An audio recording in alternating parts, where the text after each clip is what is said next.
네, 이제 시간이 이제 10시 다 됐네요. 여러분들하고 한 2시간 가까이 이제 지난 첫 시간에 이어서 두 번째 시간 진행하기로 하겠습니다. 기도하겠습니다. 하나님 아버지 감사합니다. 저희가 이 코로나19라는 참 어려운 상황 속에서 교회가 예배를 이렇게 온라인상에서 또 성경 공부를 온라인상에서 하게 되는 정말 초유의 사태가 올해 빚어졌는데, 이러한 상황 속에서도 하나님을 예배하며 하나님을 공부하는 귀한 계기를 주신 것을 감사드립니다. 이 시간 저희가 힘을 모으고 마음을 모아서 하나님의 말씀에 깊이 빠지는 은혜의 시간이 될 수 있도록 축복해 주시옵소서. 옆에 도우미로 쓰신 우리 홍 집사님에게도 하나님 강건함을 주셔서 이 시간을 진행하는 데 있어서 우리 모두에게 유익한 도우미가 될 수 있도록 또한 축복해 주시옵소서. 예수님의 이름으로 감사기도 드리옵나이다. 아멘. 자, 지난번에 저희가 이제 여러분들이 어떤 분들은 이 프린트를 받으신 분도 있고 못 받으신 분도 있는데요. 제가 지금 이제 전체를 피시면 우리 지금 사무엘상 1장에서 그 초반부는 지난 시간에 좀 공부를 했어요. 그래서 지난 첫 시간을 놓친 분들은 좀 안타깝지만 제가 나중에 이제 이 강의가 이제 한 학기 끝나고 난 뒤에 첫 번째 강의를 정리를 해가지고 다시 올릴 테니까 그때 이제 못 들으신 분들은 그때 이제 다시 정리를 하시기 바랍니다. 그럼 오늘 이제 지난번에 우리가 첫째 시간에 한 것이 그 사무엘의 출생과 그 소명 사역에 있어서 다른 어떤 얘기보다도 그 엘리 제사장과 사무엘 그 선지자의 그 자녀들에 대한 이야기들을 우리가 나눠봤고요. 그 다음에 이제 언약궤가 그 빼앗기고 난 뒤에 그 귀환하는, 그러면서 이제 언약궤는 무엇을 의미하는가?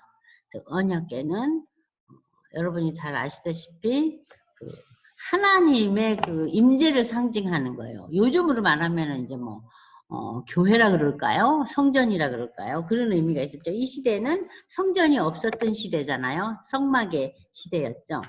그리고 이제 그 사무엘서 6장 그 지나고 7장에 와서 이제 그 미스바 회개 운동과 에베네셀의 하나님. 그래서 우리가 그 평소에 잘 쓰는 단어 에베네셀의 하나님은 무엇을 뜻하는 것인가? 도우시는 하나님. 하나님은 나의 헬퍼시다. 그래서 여러분들이 이제 에베네셀이라는 단어에 대해서 이제 익숙해질 수 있어야 되겠어요. 에베네셀의 하나님은 도우시는 하나님. 그리고 이제 그 이스라엘의 역사를 우리가 첫 시간에 이제 전체적으로 조금 이렇게 훑어봤는데, 이 역사 속에서 이스라엘은 신정국가예요. 하나님이 왕이신데 지금 이 사무엘 시대 때 와가지고 이 사사 시대를 거치면서, 사무엘이 마지막 사사잖아요. 이 마지막 사사 사무엘에 큰 실수가 있었죠. 자기 아들 둘을 사사로 세우잖아요. 그런데 성경은 사사는 어떻게 세워집니까? 사사는 하나님의 일방적인 선택이에요. 누구도 사사를 선택하고 임명할 수 없어요. 그런데 여기서 사무엘이 아들을 사사로 선택을 해요. 아주 굉장히 큰 가오를 저질러죠.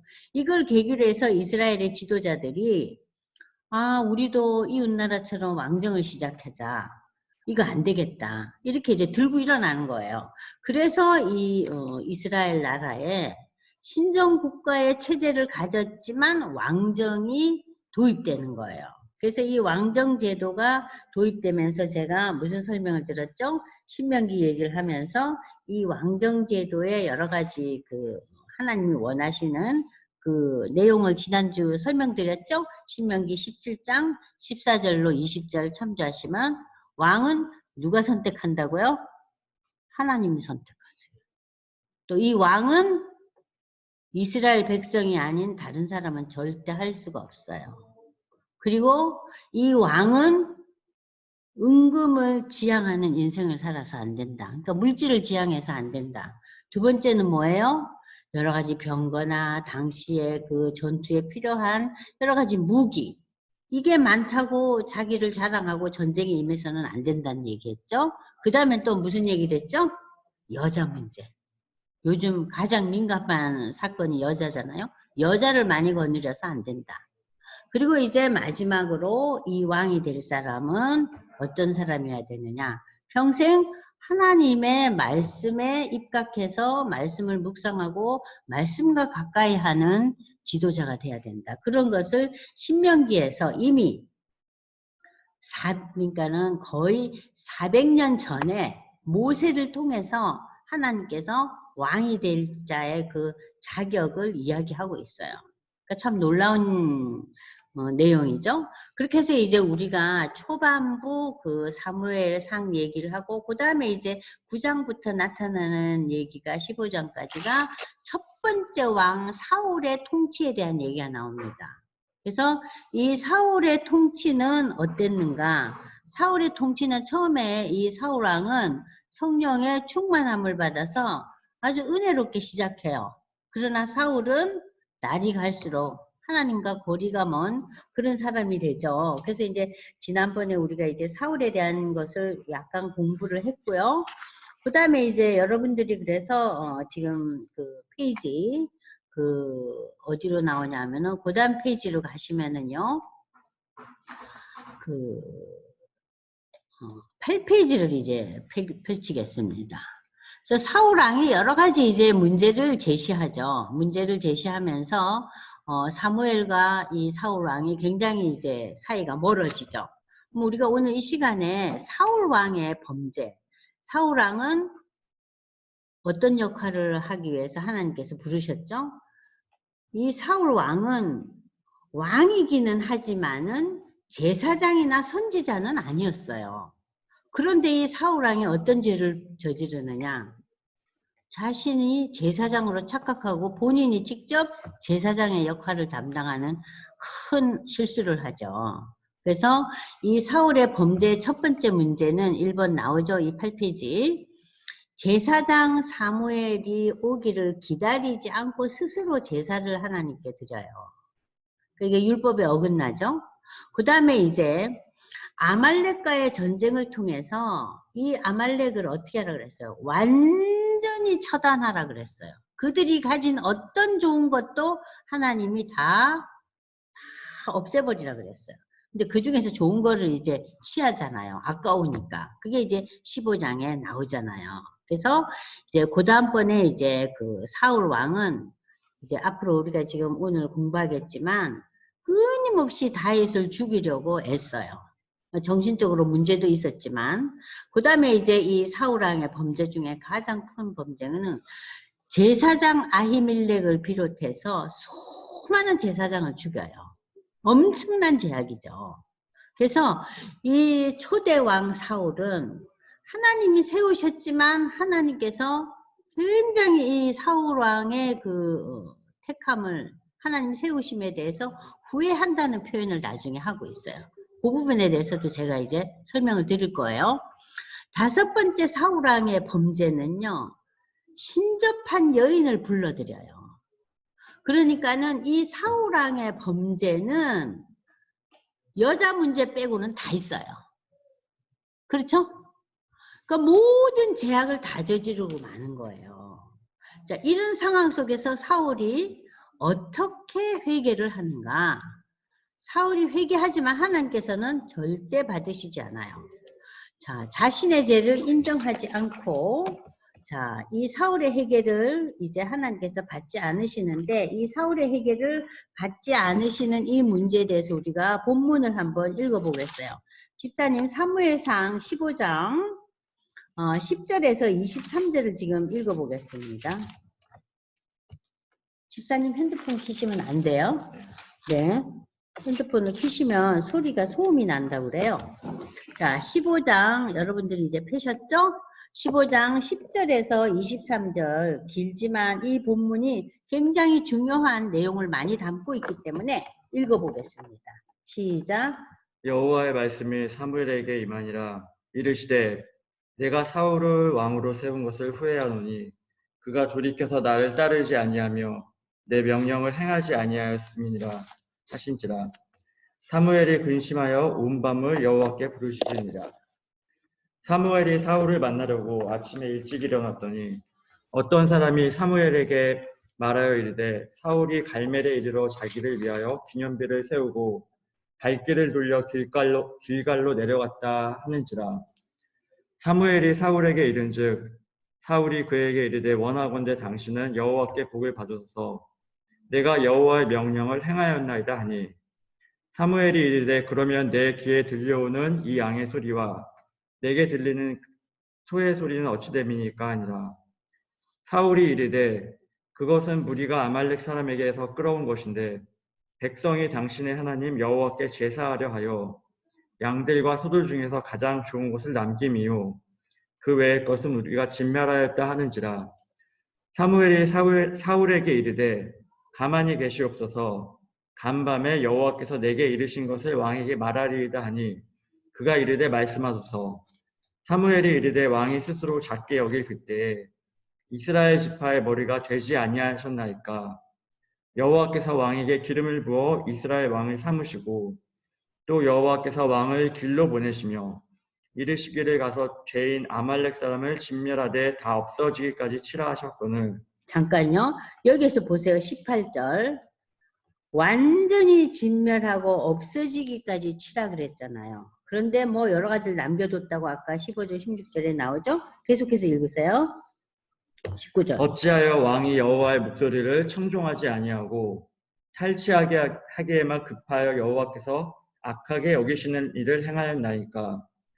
사울이 사무엘에게 이르되 나는 실로 여호와의 목소리를 청종하여 여호와께서 보내신 길로 가서 아말렉 왕 아각을 끌어왔고 아말렉 사람들을 진멸하였으나 다만 백성이 그 마땅히 멸하는 것 중에서 가장 좋은 것으로 길갈에서 당신의 하나님 여호와께 제사하려고 양과 소를 끌어왔나이다 하는지라. 사무엘이 이르되 여호와께서 번제와 다른 제사를 그의 목소리를 청종하는 것을 좋아하심 같이 좋아하시겠나이까. 순종이 제사보다 낫고 듣는 것이 순양의 기름보다 나으니 이는 거역하는 것은 점치는 죄와 같고 완고한 것은 사신 우상에게 절하는 죄와 같음이라. 왕이 여호와의 말씀을 버렸으므로 여호와께서도 왕을 버려 왕이 되지 못하게 하셨나이다 하니. 네. 지금 이 여러분들이 마지막 부분에 읽어보니까 참 중요한 얘기들이 많이 나와요. 그러니까 사무엘 이 선지자, 사무엘 사사가 사울에게 어떤 얘기를 하고 있습니까? 하나님이 원하시는 것은 이렇게 하나님한테 불순종하여서 그 여러 가지 좋은 것들을 다 움켜쥐고 그 중에서 얼마를 하나님께 드리는 이러한 제사를 원하지 않는다는 거예요. 하나님께 순종하는 것이 더 하나님이 원하시는 것이다 하는 그 유명한 말씀 여러분 기억하시잖아요. 순종이 제사보다 낫다는 이 사무엘상 15장 22절 말씀. 그리고 23절에 이 사무엘은 무슨 얘기를 하고 있습니까? 이렇게 하나님을 거역하는 것이 어떤 죄에 해당한다고요? 점치는 죄에 해당한다 그랬어요. 그리고 자기를 주장하고 자기를 고집하는 이 완고함은 우상에게 절하는 죄와 같다. 그래서 이 사무엘은 어떤 결론을 내리죠?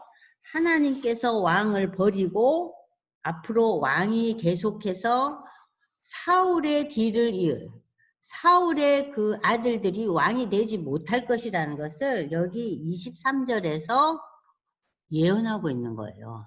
사무엘 선지자를 통해서. 그래서 우리가 알잖아요. 사울은 당대 왕으로 끝나버려요. 사울이 죽고 난데 그 아들이 왕이 못 되죠? 다 아시잖아요. 누가 돼요? 다윗이 되잖아요. 그래서 여기 이제 사무엘상 15장 22절, 23절 말씀은 특별히 아주 여러분들이 주목해야 될 말씀이에요. 첫 번째는 순종이 제사보다 낫다는 거. 두 번째는 이제 이스라엘의 역사에 있어서 사울 왕의 시대는 끝나고 사울 왕은 당대에 계속해서 자기의 자녀들이 왕을 이을 수가 없고 사울 왕으로 끝나버린다는 얘기를 사무엘 선지자를 통해서 말씀을 주셨어요. 자, 그래서 이제 이 하나님께서는 사울이 이야기하지만은 결코 듣지 않으세요. 자, 그리고 사울은 사무엘상 15장 24절에서 33절에 가면은 계속해서 자신의 얘기를 펼쳐 나갑니다. 그러나 하나님께서 받지 않으시죠. 그는 하나님 앞에 진정으로 회개하는 태도를 취하지 않고 자신이 그 죄악에 대해서 하나님의 심판만을 두려워하고 범죄한 이후에 하나님 앞에 자복하며 회개하는 그러한 다윗과는 아주 대조적인 양상을 보이고 있어요. 그래서 사울 왕의 태도와 다윗 왕의 태도는 아주 달라요. 그래서 하나님께서는 사울 왕은 이제 그 당대 왕으로 끝내고 다윗을 세우는 거죠. 그 다음에 이제 우리가 여러분들 다시 6페이지로 넘어가면은 전체적인 순서가 나오잖아요. 사무엘 상의 전체적인 순서. 우리가 지금 본 것이 이제 사무엘의 사울의 불순종과 하나님께서 이제 사울을 세우신 것을 아주 후회하시는 그러한 장면을 우리가 이제 봤어요. 그러면 이제 16장에서 31장까지가 사울 왕과 다윗의 갈등 이야기들이 펼쳐지는 거예요. 많은 사람들이 이제 이 사울의 통치에 대해서 이제 문제를 이제 인식하고 누구에게 마음이 넘어갑니까? 다윗에게 넘어가는 거예요. 그래서 이제 우리가 다윗 왕과 사울에 대한 이제 내용을 이제 볼 텐데요. 여기 보시면은 자, 여러분들이 여러 가지 이야기들이 많이 나오지만은 첫 번째 우리가 볼 얘기는 하나님이 부리신 악신. 다시 8페이지로 넘어갑니다. 자, 하나님이 부리신 악신. 성경의 이 악신이라는 이 얘기는 사단의 역사를 얘기하는 거예요. 하나님이 직접 그 악신을 명령을 하셔서 사울을 괴롭게 하고 사울의 마음을 흔들어 놓습니다. 라는 그런 게 아니라 이 사단의 역사를 하나님께서 묵인하는 거예요. 활동을 이제 내비두시는 거예요. 그래서 여러분들 잘 아시다시피 욥기 1장 12절에도 나오잖아요. 하나님께서 욥에게 사단이 역사할 때 욥의 목숨만은 다치해서는 안 된다. 어떤 것도 다 네가 시험을 해더라도 절대로 욥의 목숨은 다쳐서는 안 된다. 그 얘기를 이제 욥기에도 나오잖아요. 이와 마찬가지로 사울이 사단의 지배 아래 놓인 것은 하나님으로부터 버림받은 하나의 또한 증거이기도 합니다. 악신으로 인해서, 그러니까 사단의 역사로 인해서 우리가 16장 14절 15절 집사님 한번 읽어보실래요? 14절로 15절 읽어보세요. 보시면은 여호와의 영이 사울에게서 떠나고 여호와께서 부리시는 악령이 그를 번뇌하게 한지라. 네, 번뇌하게 한다 그랬어요. 그러니까는 악신이 들려서 사단이 역사에 있어서 이제 사울은 머리가 아프고 정신을 못 차리는 거예요. 그때 이 사울을 위로하고 또 이 연주를 통해서 이제 질병에서 헤어나게 하는 역할을 소년 다윗이 해요. 그러니까 다윗이 어려서부터 수금을 잘 타고 굉장히 음악적인 재능을 가진 그런 인물이었던 것 같아요. 이 당시 다윗의 나이는 거저 한 15, 16세. 그러니까는 아주 젊은 청년이었어요. 그래서 이 사울은 처음에 이 다윗이 궁에 들어와서 사울을 위해서 이제 음악을 연주하고 위로할 때 아주 굉장히 이뻐하고 사랑했죠. 그래서 자신의 병기든 자라는 것은 이 시대에 있어서 자신의 그러니까는 뭐라 그럴까요? 호위무사라 그러나요? 옆에서 모든 것을 이렇게 도와주는 그런 사람으로 살았어요. 이러한 다윗의 연주로 사울은 회복되고 그 사단의 역사는 사라집니다. 그러나 이 악신은 18장 10절 다시 또 나타나서 사울을 이제는 번뇌하는 상황에서 벗어나서 어떤 마음을 줍니까? 그냥 이 사울이 완전히 그냥 정신이 정상적인 데서 벗어나가지고 두려움에 빠지고 막 굉장히 많이 달라지는 모습을 여러분들 볼 수 있어요. 18장 이제 홍 집사님 한번 볼까요? 18장 이제 10절에서부터 한번 읽어보세요. 18장. 사무엘상. 네, 사무엘상 18장 10절 보세요. 그 이튿날 하나님께서 부리시는 악령이 사울에게 힘있게 내림에 그가 집안에서 정신없이 떠들어대므로 다윗이 평일과 같이 손으로 수금을 타는데 그때 사울의 손에 창이 있는지. 네, 창이 있는지라. 그가 스스로 이르기를 박으리라 하고 사울이 그 창을 던졌으나 다윗이 그의 앞에 있더라. 여호와께서 사울을 떠나 다윗과 함께 계심으로 그를 두려워한지라. 그러므로 사울이 그를 자기 곁에서 떠나게 하고 그를 천부장으로 삼음에 그가 백성 앞에 출입하며 다윗이 그의 모든 일을 지혜롭게 행하니라. 여호와께서 그와 함께 다윗과 함께 계시니라. 사울은 다윗이 크게 지혜롭게 행함을 보고 그를 두려워하였지만 온 이스라엘과 유다는 다윗을 사랑했고 그가 그 백성들 앞에 출입하기 때문이었더라.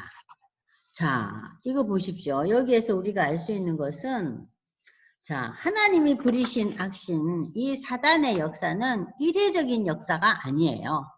계속 이어지고 있죠, 지금. 두 번째 악신이 나타났다고 그랬어요.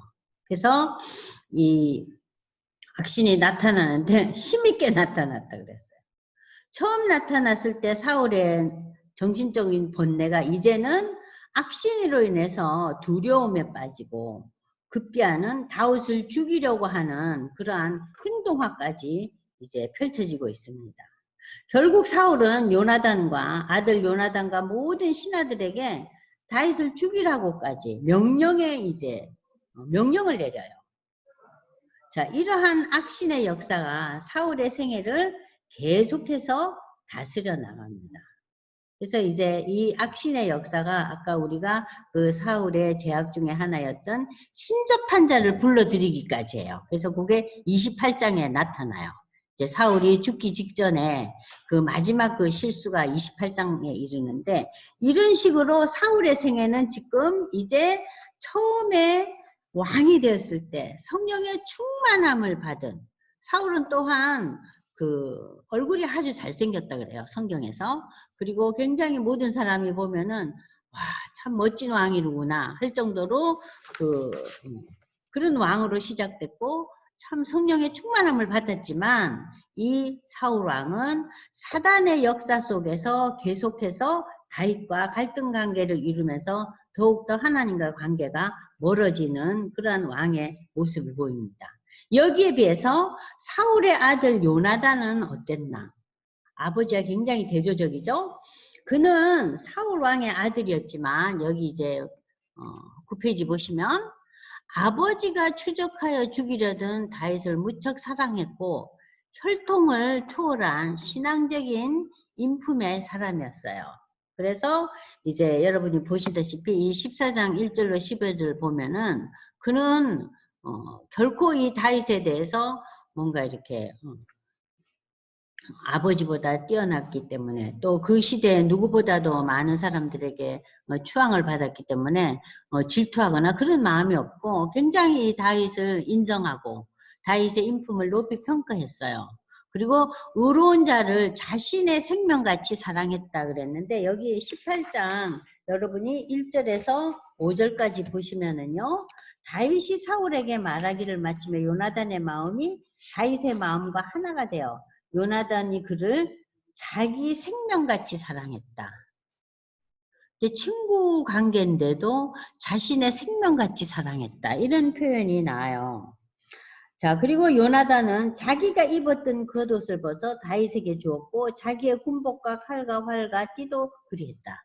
요나단은 지금 왕자잖아요. 내 자신이 가지고 있는 그 최고의 것들을 다 다윗에게 주면서, 자, 다윗은 사울이 보내는 곳마다 가서 지혜롭게 행하며 사울이 그를 군대의 장으로 삼았더니 온 백성이 합당히 여겼고 사울의 신하들도 합당히 여겼더라. 여기서 보시면은 이제 다윗이 점점 그 이스라엘 백성들의 마음을 이제 사로잡는 그런 역사가 계속 이어지는데, 이 가운데서도 요나단은 질투하거나 또 이렇게 그 다윗의 그 인기에 대해서 굉장히 오히려 인정하고 다윗을 세워주고 다윗을 사랑해 줍니다. 그래서 이 요나단의 그 신앙은 불의를 보고 참지 못하고 혈통보다도 하나님의 뜻을 더 중시하는 신앙의 모습을 보여줍니다. 그래서 우리가 20장 보시면은요, 20장, 12장, 12절, 17절 한번 읽어보세요.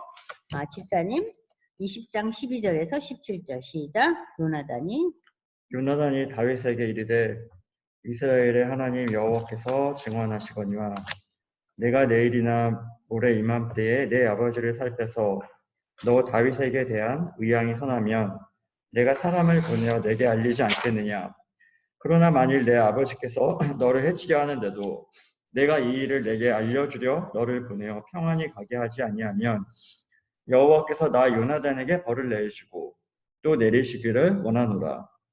여호와께서 내 아버지와 함께 하신 것 같이 너와 함께 하시기를 원하노니 너는 내가 사는 날 동안에 여호와의 인자하심을 내게 베풀어서 나를 죽지 않게 할 뿐 아니라 여호와께서 너 다윗의 대적들을 지면에서 다 끊어버리신 때에도 너는 내 인자함을 내 집에서 영원히 끊어버리지 말라 하고 이에 요나단이 다윗의 집과 언약하기를 여호와께서는 다윗의 대적들을 치실지어다 하니라. 다윗에 대한 요나단의 사랑이 그를 다시 맹세하게 하였으니 이는 자기 생명을 사랑함 같이 그를 사랑함이었더라. 네. 자, 여기서 우리는 사울의 아들 요나단과 다윗의 관계를 이제 좀 엿볼 수 있었죠. 사울을 통해서 참 위기에 놓여 있던 이 다윗이 왕자 요나단을 통해서 이렇게 큰 대접을 받고 많은 위로를 받았을 것 같아요. 자, 그러면은 이 다윗의 생애는 그러면은 이 사울 왕은 하나님의 인도하심을 받지 않고 자신의 생각과 뜻에 따라서 이제 통치를 해 나가는데, 사울 왕이 40년간 통치하잖아요. 그러면 이 다윗이 어떻게 사울과의 관계 속에서 왕으로까지 이제 진출하게 되는가? 다윗의 생애는요, 여기 9페이지 맨 밑에 보시면은요, 다윗은 자신을 죽이려고 뒤쫓는 사울의 위협 속에서 10여 년 동안 도망자의 삶을 삽니다. 우리가 조금 전에 그 사울이 첫 번째 그 사단 악신이 들려가지고 머리가 아프고 번민하고 괴로워할 때 누가 와서 이 질병에서 헤어나게 하죠?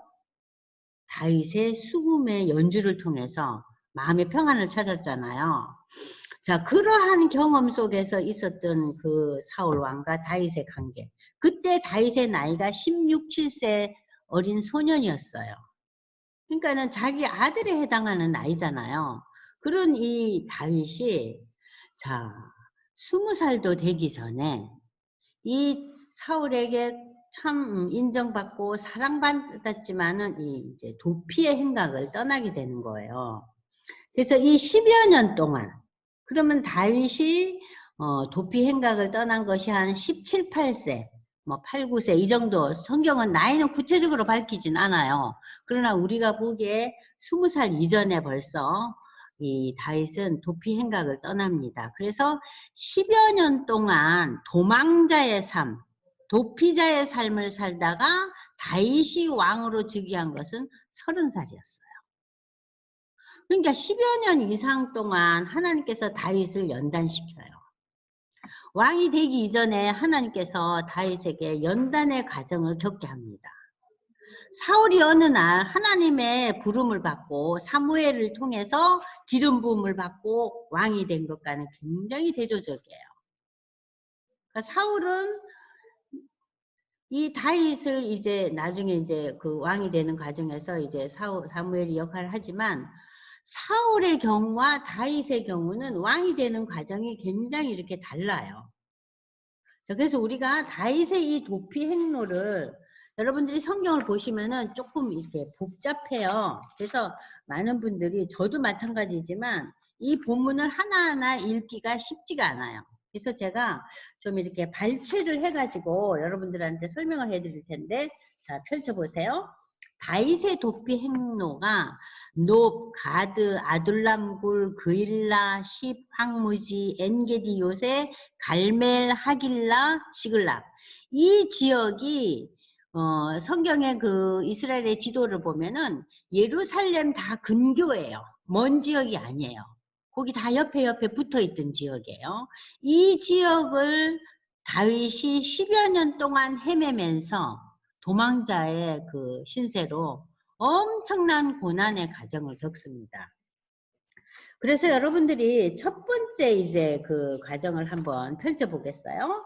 사무엘상 21장 9절을 한번 보세요. 21장 1절로 9절을 한번 홍 집사님 읽어주세요. 제사장이 이르되 내가 엘리 골짜기에서 죽인 블레셋 사람 골리앗의 칼이 보자기에 쌓여 에봇 뒤에 있으니 내가 그것을 가지려거든 가지라. 여기는 그것밖에 다른 것이 없느니라 하는지라. 다윗이 이르되 그 같은 것이 또 없으니 내게 주소서 하더라. 21장이에요. 21장 1절에서 9절 읽으라는데 지금 집사님이 몇 절 읽으셨어요? 9절이면 다시 읽겠습니다. 네. 21장 1절. 다윗이 노베 가서 제사장 아히멜렉에게 이르니 아히멜렉이 떨며 다윗을 영접하여 그에게 이르되 어찌하여 내가 홀로 있고 함께하는 자가 아무도 없느냐 하니 다윗이 제사장 아히멜렉에게 이르되 왕이 내게 이를 명령하고 이르시기를 내가 너를 보내는 것과 내가 명령한 일은 아무것도 사람에게 알리지 말라 하시기로 내가 나의 소년들을 이러이러한 곳으로 오라고 말하였나이까. 이제 당신의 수중에 무엇이 있나이까. 떡 5덩이나 무엇이나 있는 대로 내 손에 주소서 하니 제사장이 다윗에게 대답하여 이르되 보통 떡은 내 수중에 없으나 거룩한 떡은 있나니 그 소년들이 여자를 가까이만 하지 아니하였으면 주리라 하는지라. 다윗이 제사장에게 대답하여 이르되 우리가 참으로 3일 동안이나 여자를 가까이 하지 아니하였나이다. 내가 떠난 길이 보통 여행이라도 소년들의 그릇이 성결하겠거늘 하물며 오늘 그들의 그릇이 성결하지 아니하겠나이까 하매 제사장이 그 거룩한 떡을 주었으니 거기는 진설병 곧 여호와 앞에서 물려낸 떡밖에 없었습니다. 이 떡은 더운 떡을 드리는 날에 물려낸 것이더라. 그날에 사울의 신하한 사람이 여호와 앞에 머물러 있었는데 그는 도액이라 이름하는 에돔 사람이요 사울의 목자장이었더라. 다윗이 아히멜렉에게 이르되 여기 당신의 수중에 창이나 칼이 없나이까.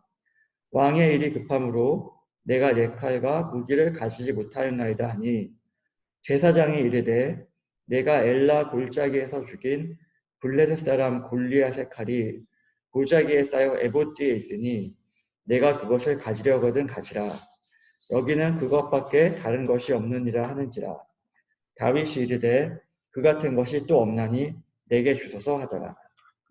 네, 여기 지금 보시면은요, 이제 다윗이 사울을 피해서 본격적으로 지금 이제 피난을 가는 도피 행각이 펼쳐지고 있습니다. 그러면 이 본격적인 도피 행각이 펼쳐지기 전에 여러분이 다윗 하면 기억나는 스토리가 있죠. 다윗과 골리앗, 그죠?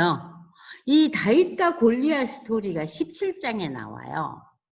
그러면은 이 다윗과 골리앗의 그 스토리를 보면서 우리가 지금 다윗이 20장 이후 21장부터는 본격적인 도망자의 역할을 하는데 지금 이 앞에 17장으로 다시 이렇게 앞으로 쭉 가다 보면요. 이 다윗과 골리앗의 그 스토리를 볼 때 우리 머릿속에 기억나는 성경 본문이 있잖아요. 그 본문이 어디죠? 자, 사무엘상 여러분들 지금 이제 도망자 다윗의 모습을 이제 펼쳐보고 앞으로 돌아와서 사무엘상 17장에 보면은 그 블레셋의 가장 힘센 장수였던 그 골리앗과의 그 한판 승부였죠.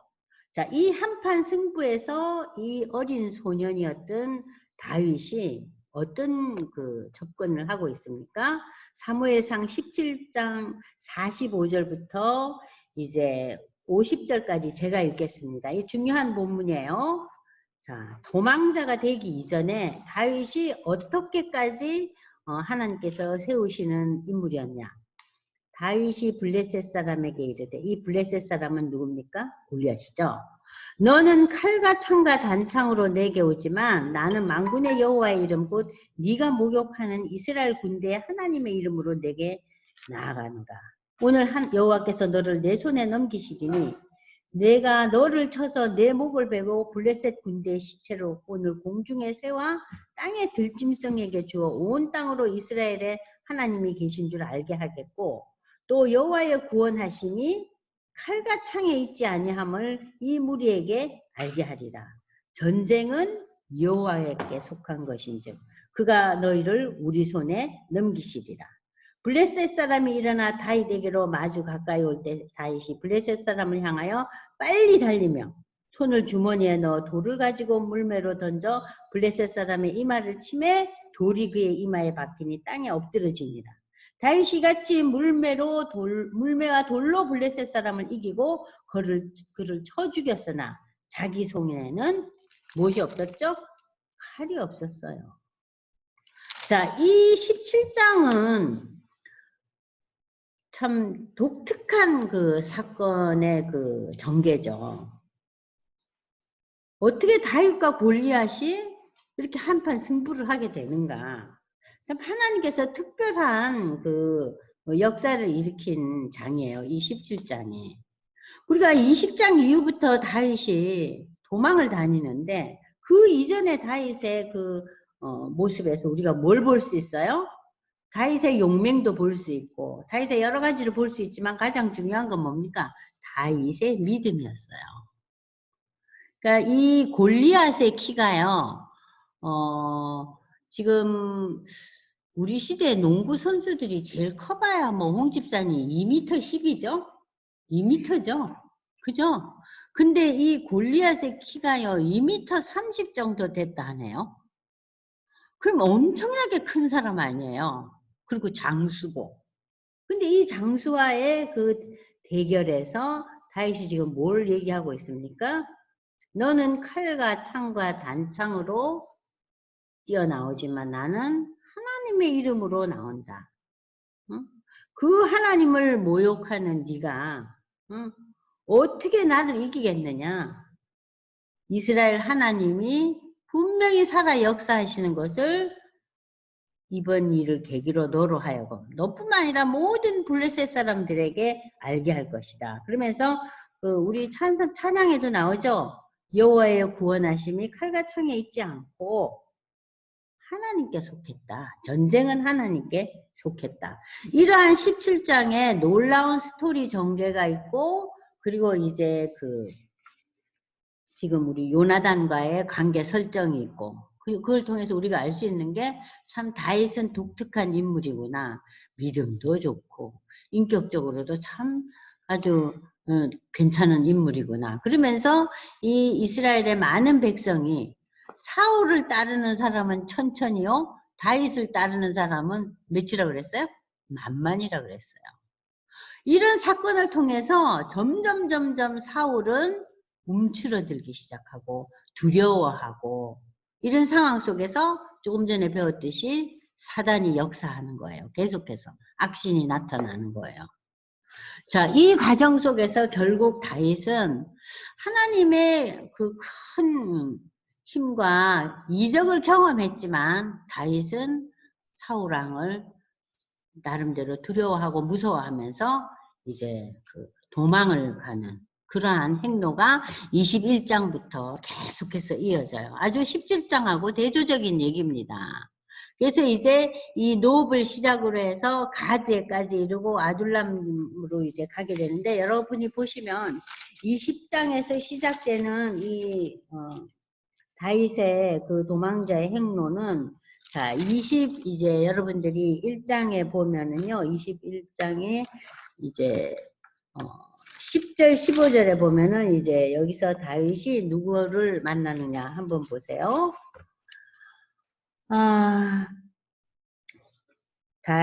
21장 10절에서 15절을 보시면요, 그날에 다윗이 사울을 두려워하여 가드왕 아기스에게로 갔다 그랬어요. 이 가드왕이라는 것은 당시에 블레셋은 오늘날로 말하면 팔레스타인 전 지역이에요.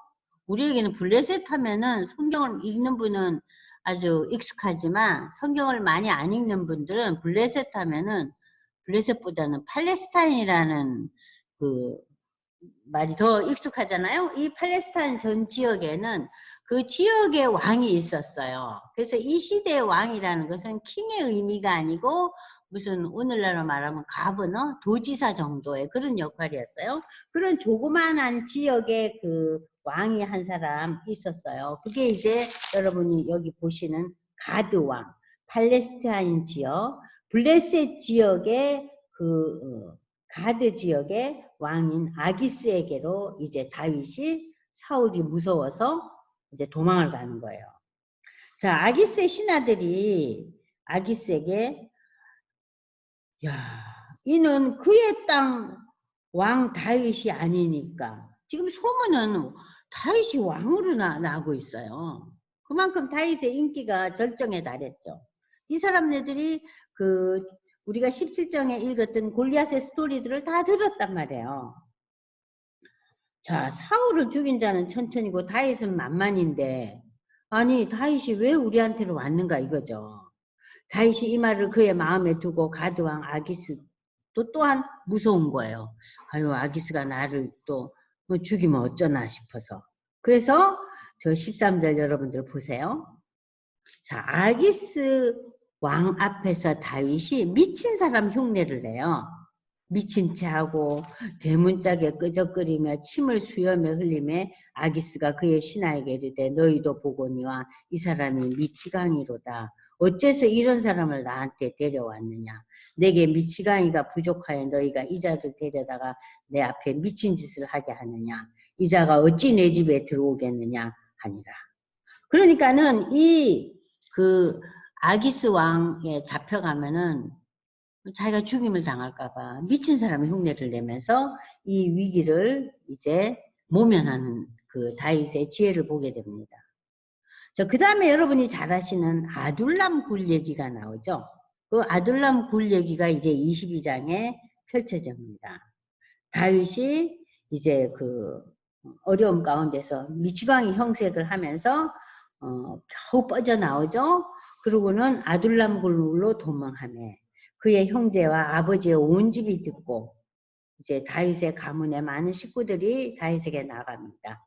환난당한 모든 자와 빚진 모든 자의 마음이 원통한 자가 다 그에게로 모였고 그는 그들의 우두머리가 되었는데 그와 함께한 자가 400명이었더라. 그러니까 이제 다윗을 따르는 무리들이 이제 생기기 시작한 거예요. 400명 정도가 생긴 거예요. 자, 그런데 여기서 선지자 갓이 나타나서 다윗에게 너는 여기 있지 말고 이 블레셋 지역에 있지 말고 유다 땅으로 들어가라 그러면서 다윗을 이제 인도해 줍니다. 자, 여기에서 하나님께서는 이제 도망자의 신세인 이 다윗에게 두려운 마음도 들게 하고 이렇게 미치광이 짓도 하게 하지만 이렇게 선지자를 통해서 말씀을 주시고 그의 행로를 이제 인도해 주십니다. 그래서 이 아둘람 굴에서 여러분들이 이제 잘 아시는 그러한 여러 가지 이제 그 시를 쓰게 되죠. 여러분들 지금 시편 57편을 한번 펼쳐보세요. 시편 57편. 펼쳤어요? 네. 자, 시편 57편을 홍 집사님이 한번 읽어 주실래요? 짧아요. 57편 1절에서 17절까지.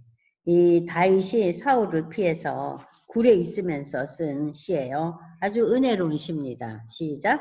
하나님이여 내게 은혜를 베푸소서. 내게 은혜를 베푸소서. 내 영혼이 주께로 피하되 주의 날개 그늘 아래에서 이 재앙들이 지나기까지 피하리이다. 내가 지존하신 하나님께 부르짖으며 곧 나를 위하여 모든 것을 이루시는 하나님께로다. 그가 하늘에서 보내사 나를 삼키려는 자의 비방에서 나를 구원하실지라. 하나님이 그의 인자와 진리를 보내시리로다. 내 영혼이 사자들 가운데서 살며 내가 불사르는 자들 중에 누웠으니 곧 사람의 아들들 중에라. 그들의 이는 창과 화살이요 그들의 혀는 날카로운 칼 같도다. 하나님이여 주는 하늘 위에 높이 들리시며 주의 영광이 온 세계 위에 높아지기를 원하나이다. 그들이 내 걸음을 막으려고 그물을 준비하였으니 내 영혼이 억울하도다. 그들이 내 앞에 웅덩이를 팠으나 자기들이 그 중에 빠졌도다. 하나님이여 내 마음이 확정되었고 내 마음이 확정되었사오니 내가 노래하고 찬송하리이다. 내 영광아 깰지어다. 비파야 수금아 깰지어다. 내가 새벽을 깨우리로다. 주여 내가 만민 중에서 주께 감사하오며 문 나라 중에서 주를 찬송하리이다. 무릇 주의 인자는 커서 하늘에 미치고 주의 진리는 궁창에 이르나이다. 하나님이여 주는 하늘 위에 높이 들리시며 주의 영광이 온 세계 위에 높아지기를 원하나이다. 네, 이 57편은 이제 다윗이 이 굴에 있으면서 그 어려운 상황 속에서 이제 그 기록한 시입니다. 우리가 잘 알죠? 내 마음이 확정되었고 확정되었다. 내 마음엔 요동이 없다는 거예요. 내 마음은 흔들리지 않는다는 거예요. 하나님께서 나를 인도하신다는 그러한 그 57편의 유명한 그 시를 쓰게 되는 배경입니다. 자, 그러면은 그 다음에 이제 여러분들이 또 볼 이 도피 행로에 있어서 아둘람굴에서 그일라, 또 십항무지, 엔게디 요새, 이 갈멜, 하길라, 시글라까지 계속해서 이제 이어집니다. 그러면은 지금 시간이 지금 몇 시죠, 집사님? 네, 조금 더 하고 이제 우리가 잠깐 쉴 텐데요. 그일라에 가서 한번 볼까요? 23장 펴보세요. 자, 23장 1절에서 13절을 보시면 사람들이 다윗에게 전하여 이르되 자, 보소서 블레셋 사람이 그일라를 쳐서 타작만당을 탈취하나이다. 이에 다윗이 여호와께 묻자 이르되 내가 가서 이 블레셋 사람들을 치리까? 여호와께서 다윗에게 이르시되 블레셋 사람들을 치고 그일라를 구원하라 하시니. 자, 지금 다윗은 물론 자기를 따르는 무리들이 있었어요. 그러나 다윗에게는 칼과 창과 또 훈련된 군사가 이렇게 정비되어 있는 그런 상황이 아니었어요. 그런데 하나님께서 지금 무슨 얘기를 하세요? 그일라로 내려가라. 내가 블레셋 사람들을 내 손에 넘기리라. 다윗과 그의 사람들이 그일라로 가서 블레셋 사람들과 싸워 그들을 크게 쳐서 죽이고 그들을 가축을 끌어오니라. 다윗이 이와 같이 그일라 주민을 구원한다. 자, 그러니까는 이 블레셋 사람들이 그일라 지역의 사람들의 그러니까 타작한 그 곡식을 빼앗아 가려 그러니까는 이걸 보고 다윗이 아니 하나님 이거 어떻게 하면 좋습니까? 할 때 하나님께서 다윗에게 주신 말씀이 뭐였어요? 네가 가서 쳐라. 자, 그러면서 이 도망자 신세였던 이 다윗이 물론 그를 따르는 몇백 명의 군사도 있었고 자기 부모와 가족들이 있긴 했지만 아주 소수의 무리였어요. 근데 하나님이 가서 그들을 치라 그러는 거예요. 블레셋은 굉장히 호전적인 그런 사람들이었고 아주 전쟁에 능수능란한 사람들이었는데 하나님이 지금 무슨 말씀을 주세요? 내가 블레셋 사람을 내 손에 넘길 거다. 그러니까 우리가 상식적으로 이게 이해가 안 되는 본문들이에요. 도망자 신세. 무슨 군비가 제대로 있었겠어요? 근데 어려운 상황이에요. 근데 하나님 가라니까 하나님께서 그 어려운 명령을 주시는데 다윗이 그 지역에 가서 블레셋 사람들과 싸워서 그 주민을 구해요. 여기서 우리는 다시 한번 골리앗과의 그 대결에서 다윗이 이긴 장면이 기억나잖아요. 하나님의 구원은 어디에 있지 않다고요? 칼과 창에 있지 않다는 거. 하나님이 함께 하시면은 어떤 일도 다 가능하다는 거예요. 구원이 가능하다는 거예요. 자, 이렇게 해서 이 다윗은 하나님의 명령에 순종하는 하나님의 사람으로서의 모습이 도망자 신세였지만 많은 사람들에게 이렇게 각인시켜주면서 역사가 진행되고 있어요.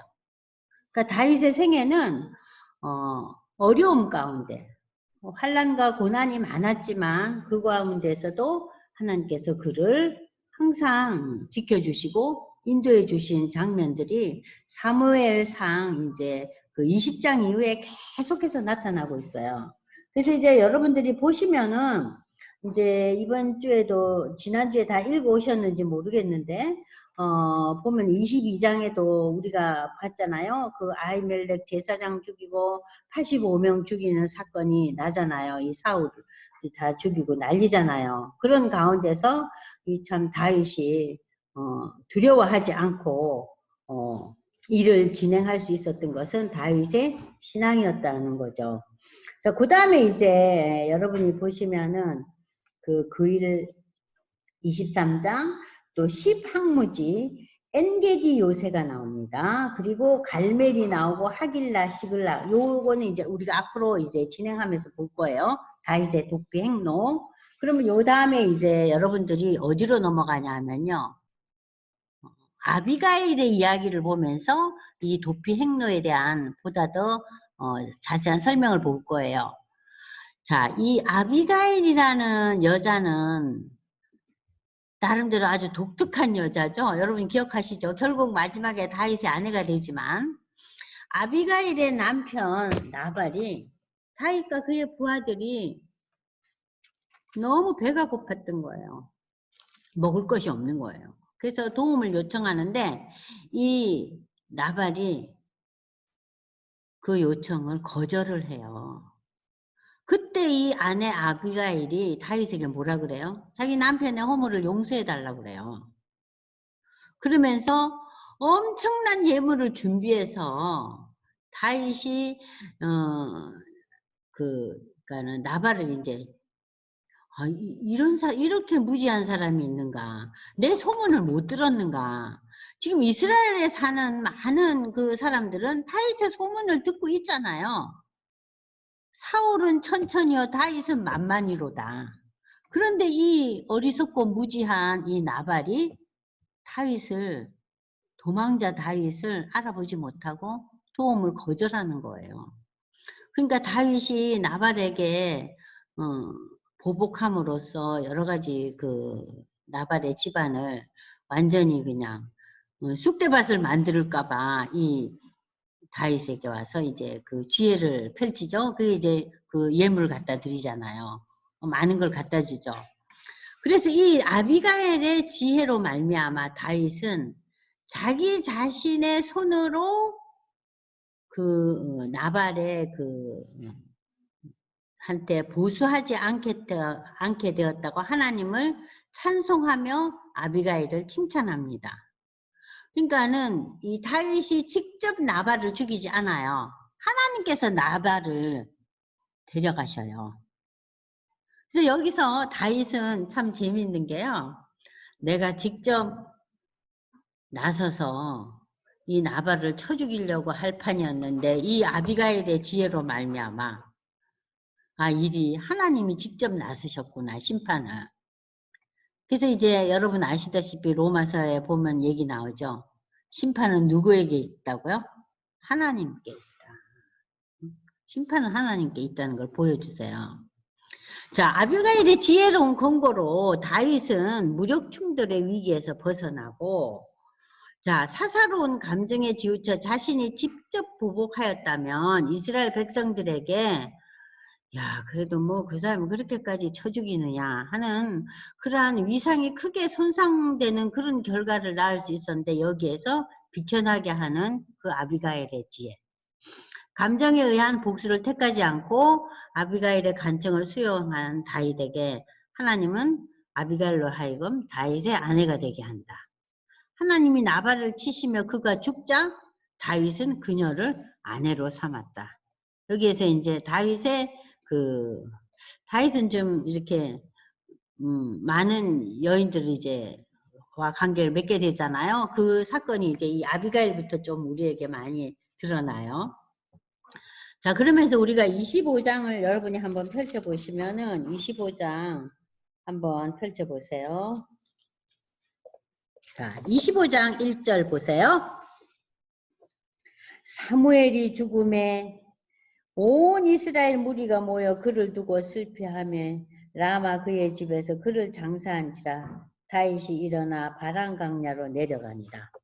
자, 이스라엘이 그래도 참 칭찬하고 또 많은 사람들에게 숭상을 받았던 이 사무엘 선지자가 떠나는 그 시점에 이 다윗은 어떤 상황이었어요? 도망자 신세가 계속되고 있었어요. 자, 그 시대에 25장이 이제 그 아비가일과 다윗에 대한 이야기들이 펼쳐지고 있어요. 그래서 이제 여기 보시면은 마온에 한 사람이 있었는데 엄청난 부자였어요. 그 사람은 이름이 나발이고 아내는 아비가일이었는데 여기 보니까요. 여자는 총명하고 용모가 아름다우나 남자는 완고하고 행실이 악하며 그는 갈렙 족속이었더라. 자기 선조 조상 갈렙과는 거리가 먼 사람이죠. 다윗이 나발이 자기 양털을 깎는다는 듣고 강야에서 듣고 자기 그 소년 심부름꾼들을 보내서 뭘 좀 얻어오게 하는데 완강하게 거부당하죠. 그러나 여기에서 이제 18절 보세요. 아비가일이 급히 떡 200덩이와 포도주 2가죽 부대와 잡아서 요리한 양 5마리야. 아이고 볶음 곡식 5세와 건포도 100손 무화과 뭉치 200개를 가져다가 아기들에게 싣고 손도 크죠.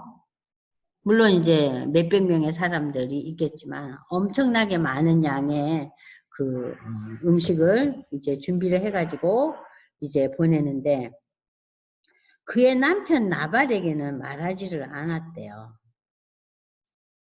말을 안 한 거예요. 그냥 보낸 거예요.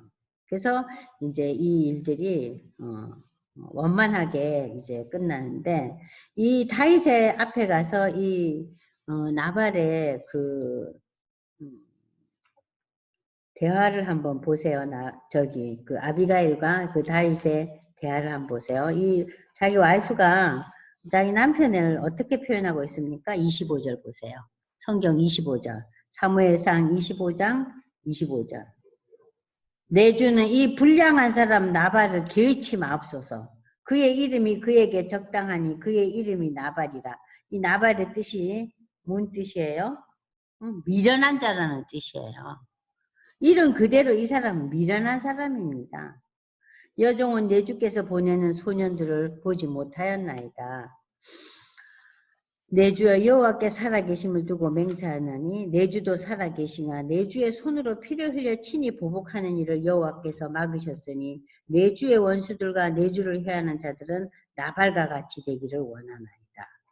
참 놀라운 그 이야기를 이 아비가일이 다윗에게 하고 있습니다.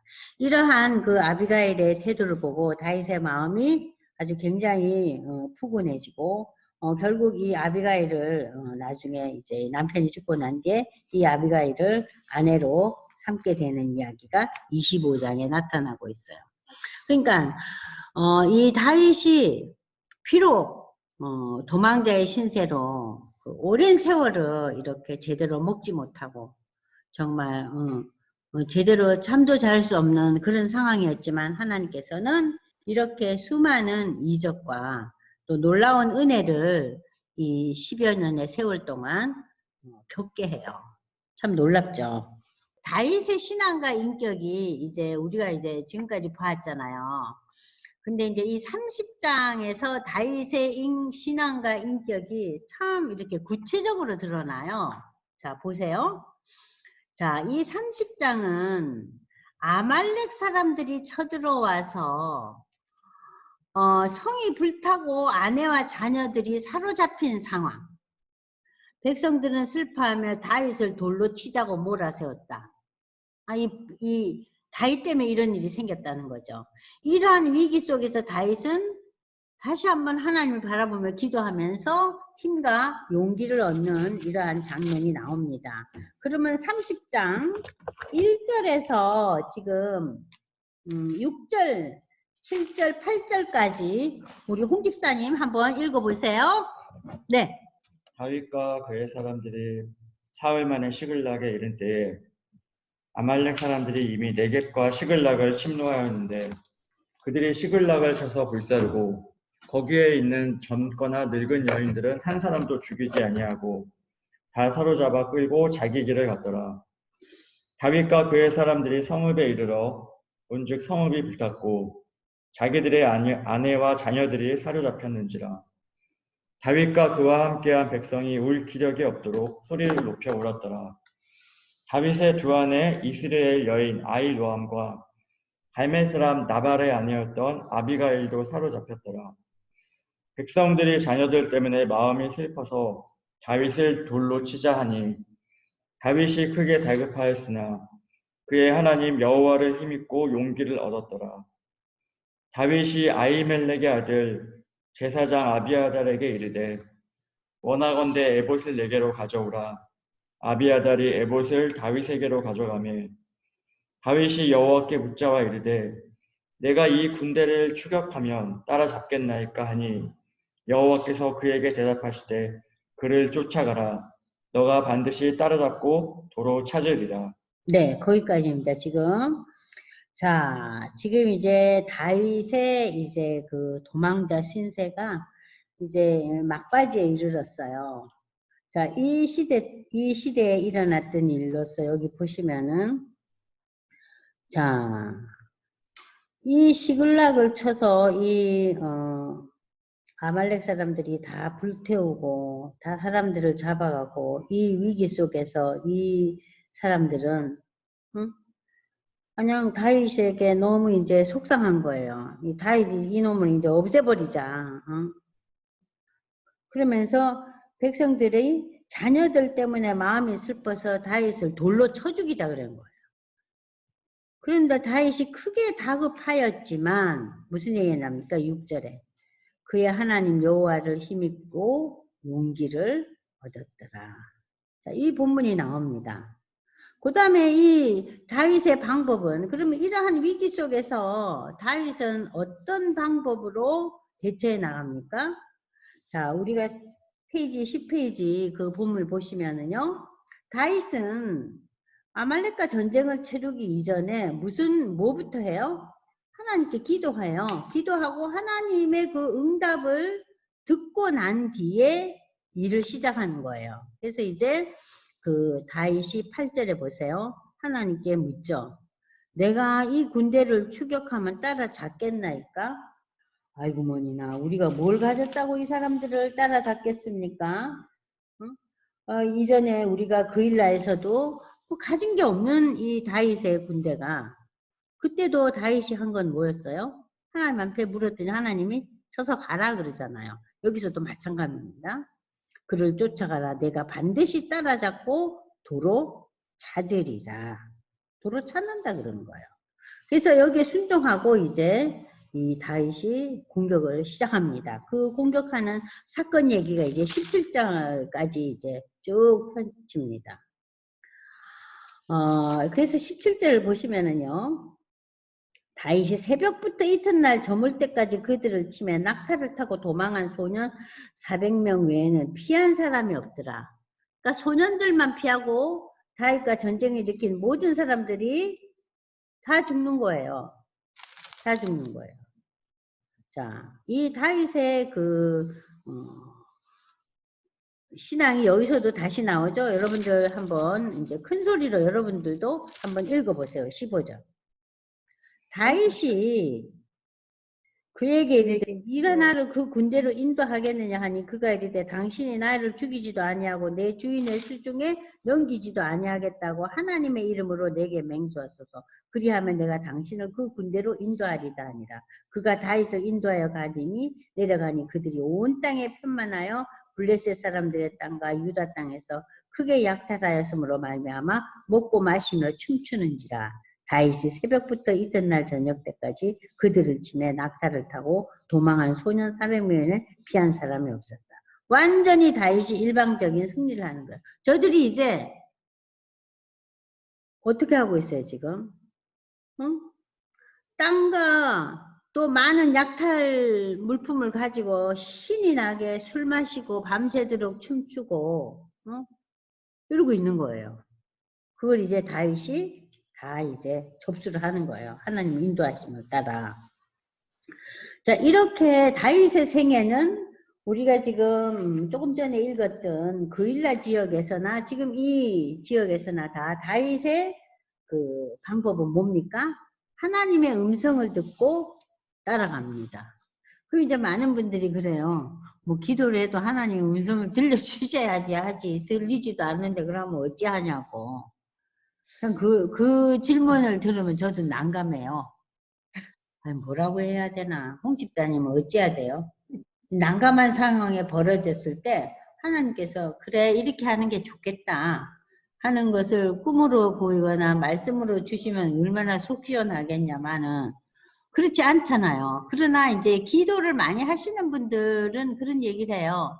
내가 어떤 방법을 취할까요, 하나님? 그러면 하나님은 어떨 때는 사일런트, 아무 말씀이 없은 거예요. 또 어떤 때는 마음에 이 방법이 좋을 것 같다는 제 생각이 드는데 하나님 이 방법을 쓰고 제가 뭐 결과가 그렇게 썩 유쾌한 결과가 나지 않더라도 하나님의 방법으로 알고 그걸 가지고 계속 이어가겠습니다. 실망하지 않고 그렇게 되도록 저를 붙들어 주세요. 그렇게 기도하신대요. 우리 보통 어때요? 그래서 좀 결과가 좋지 않으면 우리는 어때요? 이내 실망하고 터닝하는 거예요. 다시 이 방법 아니다. 딴 방법으로 또 하자. 또 우리가 굉장히 이렇게 변덕스러운 거예요. 방법이 왔다 갔다 하는 거예요. 근데 아무튼 이제 기도의 사람들의 얘기는 그래요. 어쨌든 내가 실수하고 잘못 결정했다 할지라도 하나님 그 잘못된 결정 속에서도 하나님을 의지하고 계속해서 하나님을 바라보며 갈 수 있는 믿음을 달라고 그렇게 기도하래요. 기도하시는 분들 얘기가. 그래서 제가 그 이야기를 듣고 굉장히 좀 위로를 많이 받았어요. 저도 그런 경우 많잖아요. 이렇게 하면 좋겠다. 우리 자녀들의 문제, 뭐 여러 가지 이제 문제가 생겼을 때 이러면 좋겠다.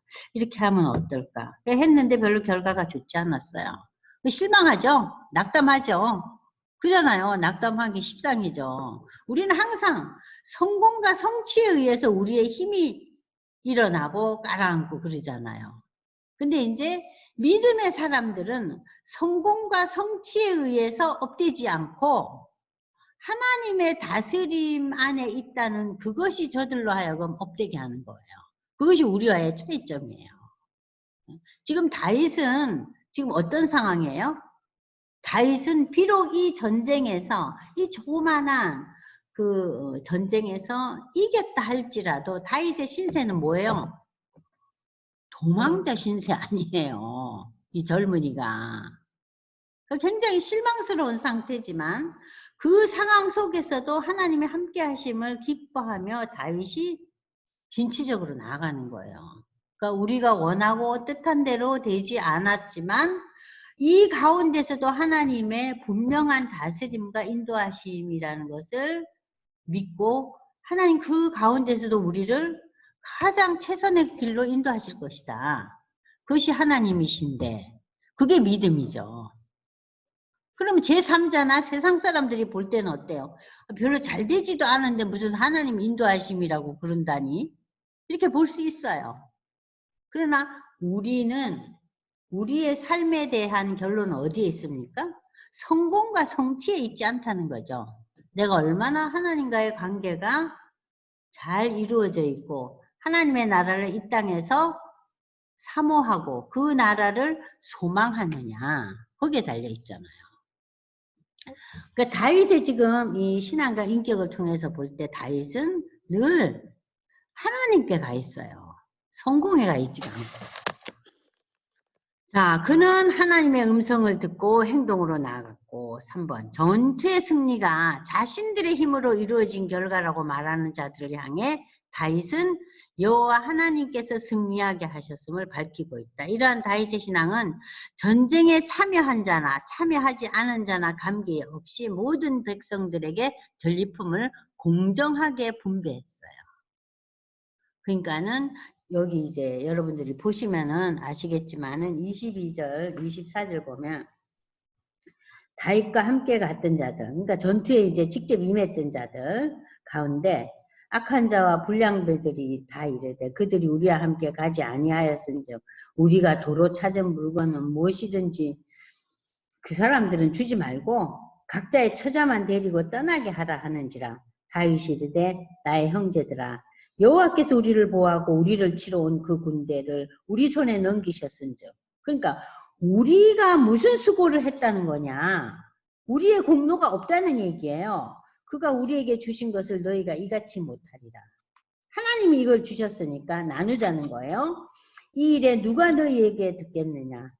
전장에 내려갔던 자의 분깃이나 소유물 곁에 머물렀다는 분깃이 동일할지니 같이 분배할 것이니라 하고 그날부터 다윗이 이것으로 이스라엘의 율례와 규례를 삼았더니 오늘까지 이르느니라. 그러니까 전리품을 똑같이 분배했다는 거예요. 전쟁에 나갔던 자나 안 나갔던 자나 똑같이 분배한 것이 이스라엘의 지금까지의 규율이 됐다고 지금 이 30절이 이야기하고 있습니다. 자, 그래서 우리는 다윗의 그 신앙과 다윗의 인격, 다윗은 참 욕심이 없는 사람이구나. 좀 개인적인 생각을 항상 내려놓는 사람이구나 하는 그런 것을 우리가 알 수 있습니다. 그럼 지금까지 우리가 지금 이제 30장이 지금 사무엘상의 마지막 장이에요. 이 마지막 장 30장이 이제 말하자면은 다윗의 승리와 다윗의 그 인격이 드러나는 그러한 장면들이 나오고 있어요. 자, 그러면 이 31장은 무슨 내용을 갖고 있습니까? 사울과 요나단의 죽음이에요. 자, 다윗은 이제 일어나고 사울과 요나단이 죽는 장면으로 사무엘상이 끝나는데 여러분들 한번 31장 보세요. 사울 가문은 어떠한 죽음을 어떠한 그 마지막을 맞이하는가. 블레셋과의 전쟁에서 블레셋 사람들이 이스라엘을 침해 이스라엘 사람들이 블레셋 사람들 앞에서 도망하여 길보아 산에서 엎드려 죽는데 블레셋 사람들이 사울과 그의 아들들을 추격하여 사울의 아들 요나단, 아미나답, 말기수아를 다 쳐 죽입니다. 아들들도 셋이 다 일시에 죽어요. 전쟁터에서. 자, 사울이 이 전쟁에서 패전함에 활 쏘는 자가 따라잡으니 사울이 그 활 쏘는 자에게 중상을 입은지라. 칼에 맞아요. 그가 무기를 든 자에게 이르되 내 칼을 빼어. 이 무기를 든 자는 뭐예요?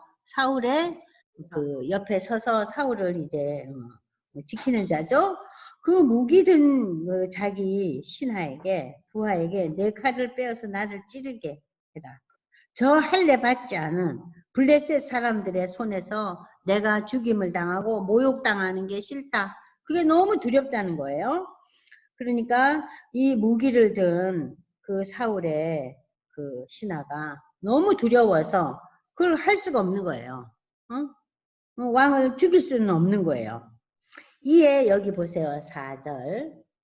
왕 사울이 자기의 칼을 뽑아서 거우에 엎드려지매 무기를 든 자가 사울의 죽음을 보고 자기도 자기 칼에 엎드려져 그와 함께 죽습니다. 사울과 그의 세 아들과 무기를 든 자와 그의 모든 사람이 다 그날에 함께 죽더라. 5명이 일시에 죽었죠. 그죠? 자, 그러면은 우리가 이렇게 엄격히 볼 때 사울은 자살행위예요. 그죠? 자기가 죽기까지는 이르지 않았지만은 그 상대방 블레셋의 사람들에 의해서 할례받지 않는 백성들에 의해서 자기가 모욕당하는 게 두렵고 싫어가지고 자기가 직접 자살 행위를 해요.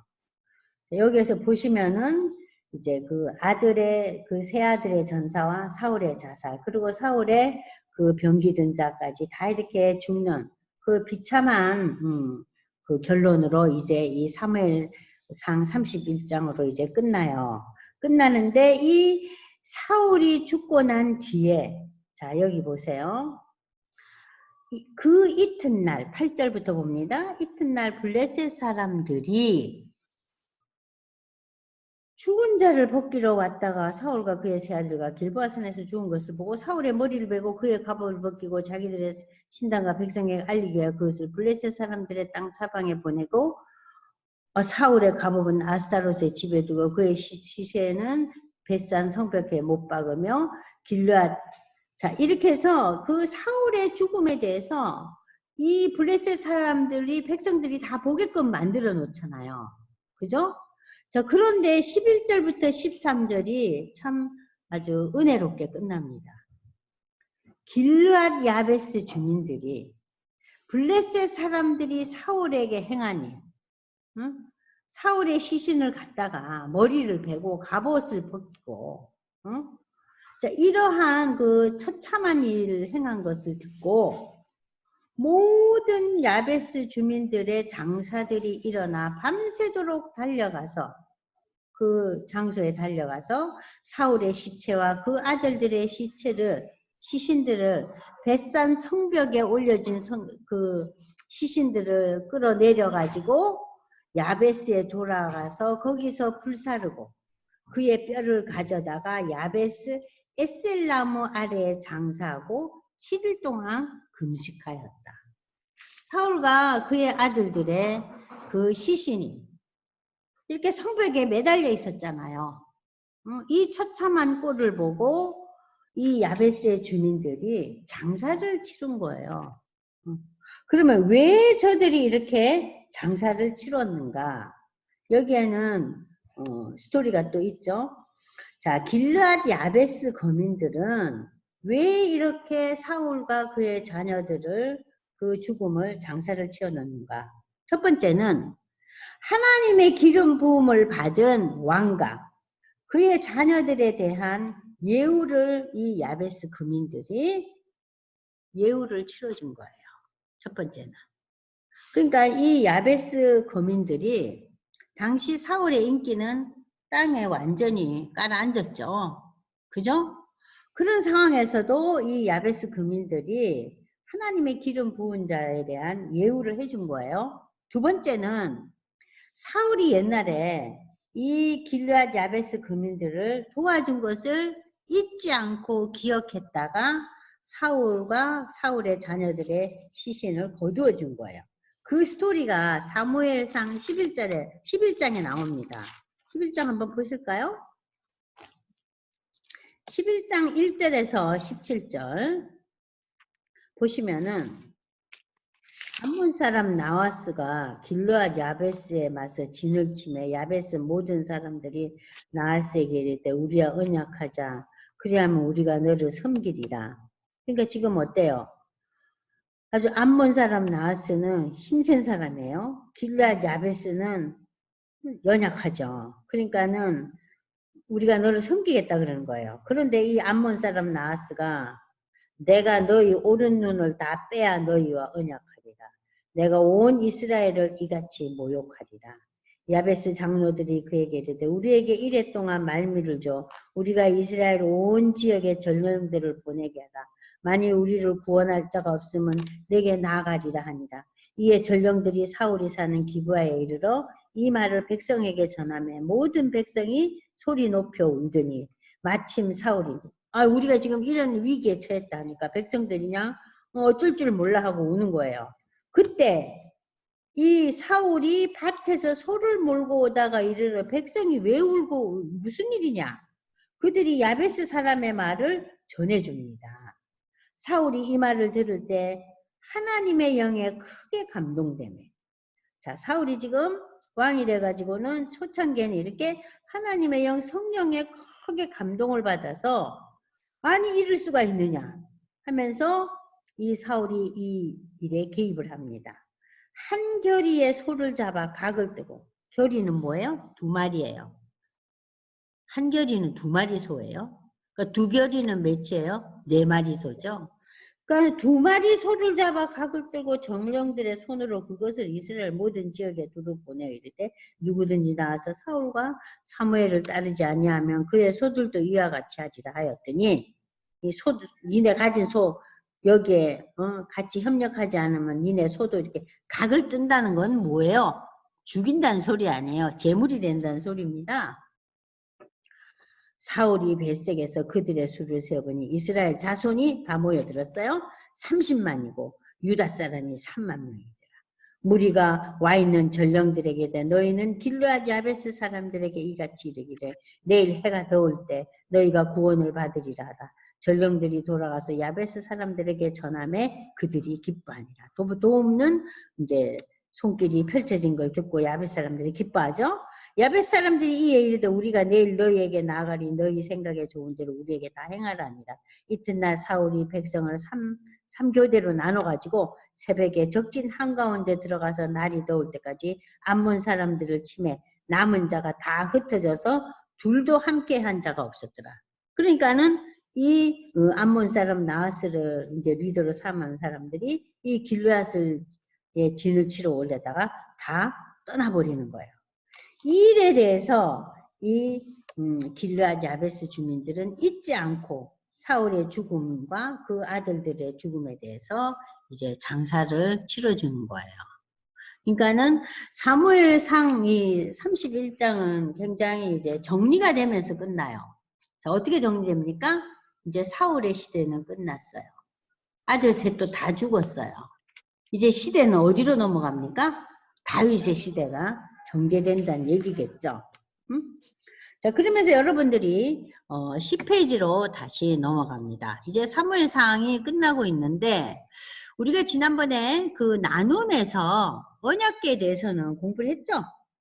언약궤는 하나님의 그러니까는 인재를 상징한다. 근데 왜 이 언약궤를 앞세웠지만 그들이 이 어려움을 겪고 승리를 못했나? 지난 시간에 했죠? 하나님보다 언약궤를 앞세웠기 때문에. 그죠? 여러분들 기억나시죠? 자, 그리고 이제 2번째, 하나님께서 후회하시는 그 사건에 대해서 우리가 보면요. 성경에 보면은 우리가 조금 아까 초반부에 읽었지만, 사무엘상 15장 11절에 지금 15장 11절 지금 찾아서 한번 여러분들 읽어보세요. 홍 집사님 한번 읽어보세요. 유명한 말씀 나오죠? 하나님께서 후회한 사건이죠, 이게. 하나님이 왜 후회를 하셨나? 저는 처음 성경 읽을 때 이 본문이 굉장히 이해가 안 됐어요. 아니, 이게 무슨 소린가? 하나님이 후회를 하시다니? 11절 보세요. 읽어보세요. 내가 사울을 왕으로 세운 것을 후회하노니 그가 돌이켜서 나를 따르지 아니하며 내 명령을 행하지 아니하였음이니라 하신지라. 사무엘이 근심하여 온 밤을 여호와께 부르짖으니라.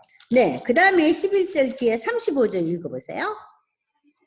사무엘이 죽는 날까지 사울을 다시 가서 보지 아니하였으니 이는 그가 사울을 위하여 슬퍼함이었고 여호와께서는 사울을 이스라엘 왕으로 삼으신 것을 후회하셨더라. 네, 15장 한 장에서 하나님이 후회하셨다는 표현이 2번 반복되고 있죠. 자, 이 후회했다는 것은 우리가 보통 뭔가 잘못을 하고 난 뒤에 아유 그거 그렇게 하지 말걸. 그런 거 우리가 후회라는 단어를 쓰잖아요. 근데 이 본문에서의 후회라는 것은 그런 의미의 후회가 아닙니다. 여기에서 후회한다는 얘기는 하나님이 굉장히 슬퍼하시고 애통해 하신다는 의미예요.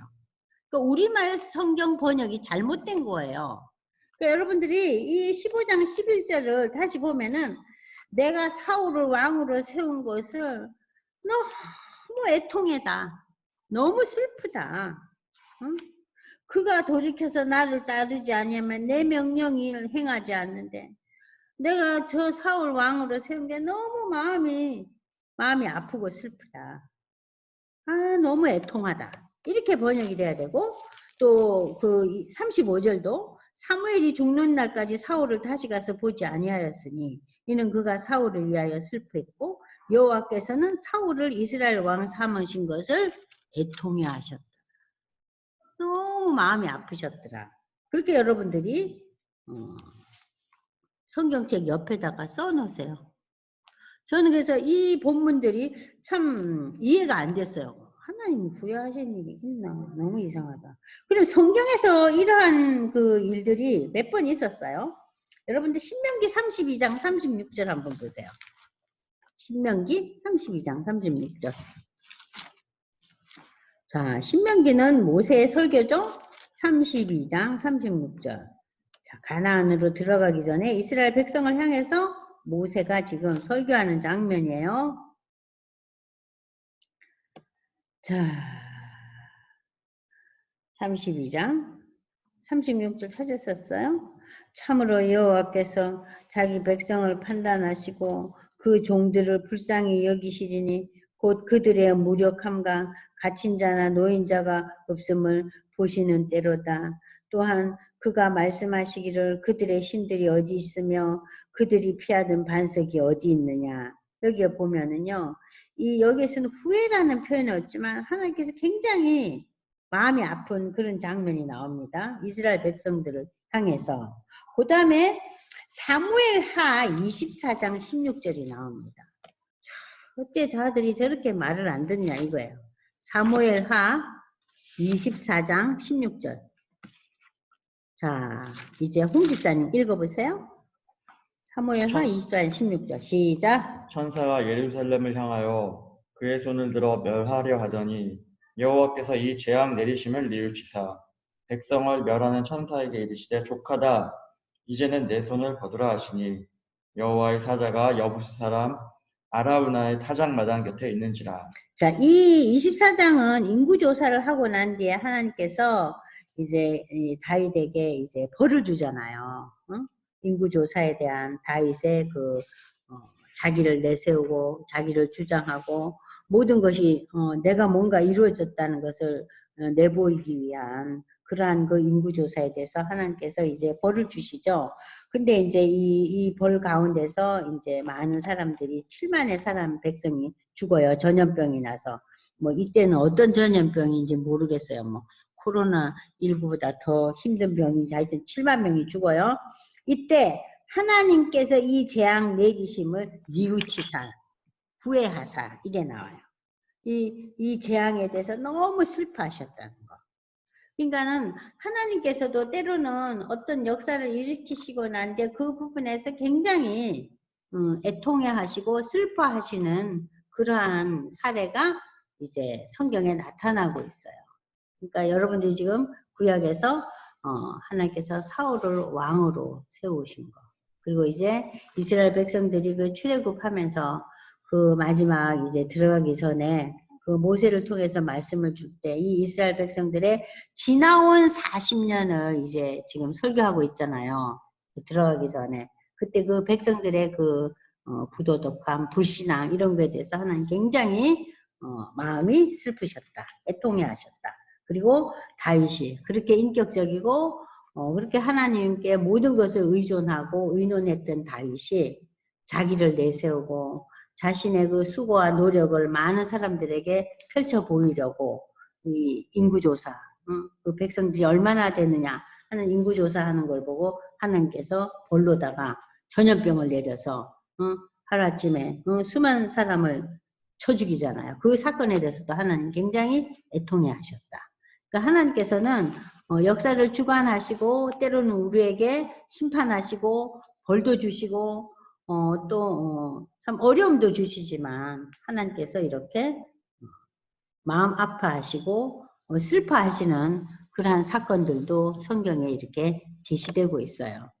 그래서 오늘 이제 지금 시간이 38분인데요. 제가 앞에 가서 여러분들에게 그다음 이제 30장, 31장까지 얘기를 나누고 그 다음에 이제 나눔 3을 이제 하면서 4까지 이제 하고 이제 끝낼 텐데요. 왜 하나님께서 사울의 회개를 받으시지 않았다고 생각하는가? 사울이 자신의 죄를 인정하지 않았죠. 응? 자신 그 아멜렉과의 전쟁에서 모든 걸 다 없애라 그랬는데 그걸 남겨두잖아요. 그러면서 백성들이 그거를 너무 좋아하고 그거를 그래서 내가 그거를 두게 했다. 그리고 또 그 좋은 것 중에서 하나님 앞에 제사 드리려고 했다. 이렇게 주장하잖아요. 그러니까 자기를 변명하는 거예요. 또 자신의 체면을 유지하기 위해서 선지자 사무엘의 옷을 붙잡고 매달립니다. 그는 하나님에게 진정의 그 회개가 없었다는 거죠. 단지 심판을 두려워할 뿐이었어요.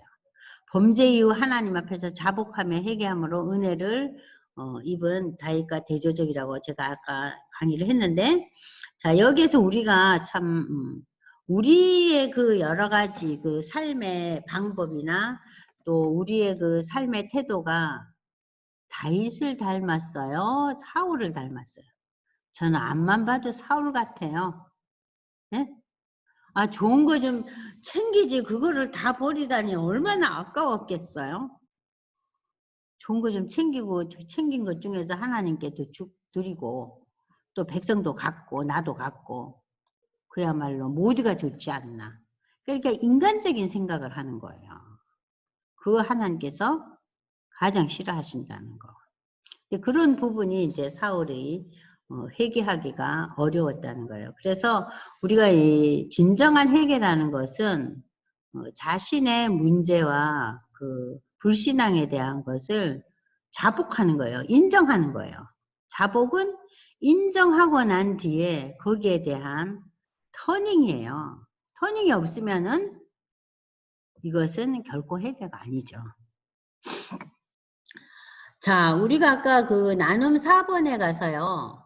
엔게디 동굴에서 하길라 산의 길가에서 다윗은 사울을 죽일 수 있는 상황이었지만 지금 이제 우리가 아까 그 페이지 보시면은요. 여러분들한테 지금 프린트를 갖고 계신 분도 있을 거예요. 그럼 보면은 그 우리가 아까 그 몇 페이지였던가요? 그 앞 페이지에 보시면은 다윗의 도피 행로가 9페이지에 나오죠? 그죠?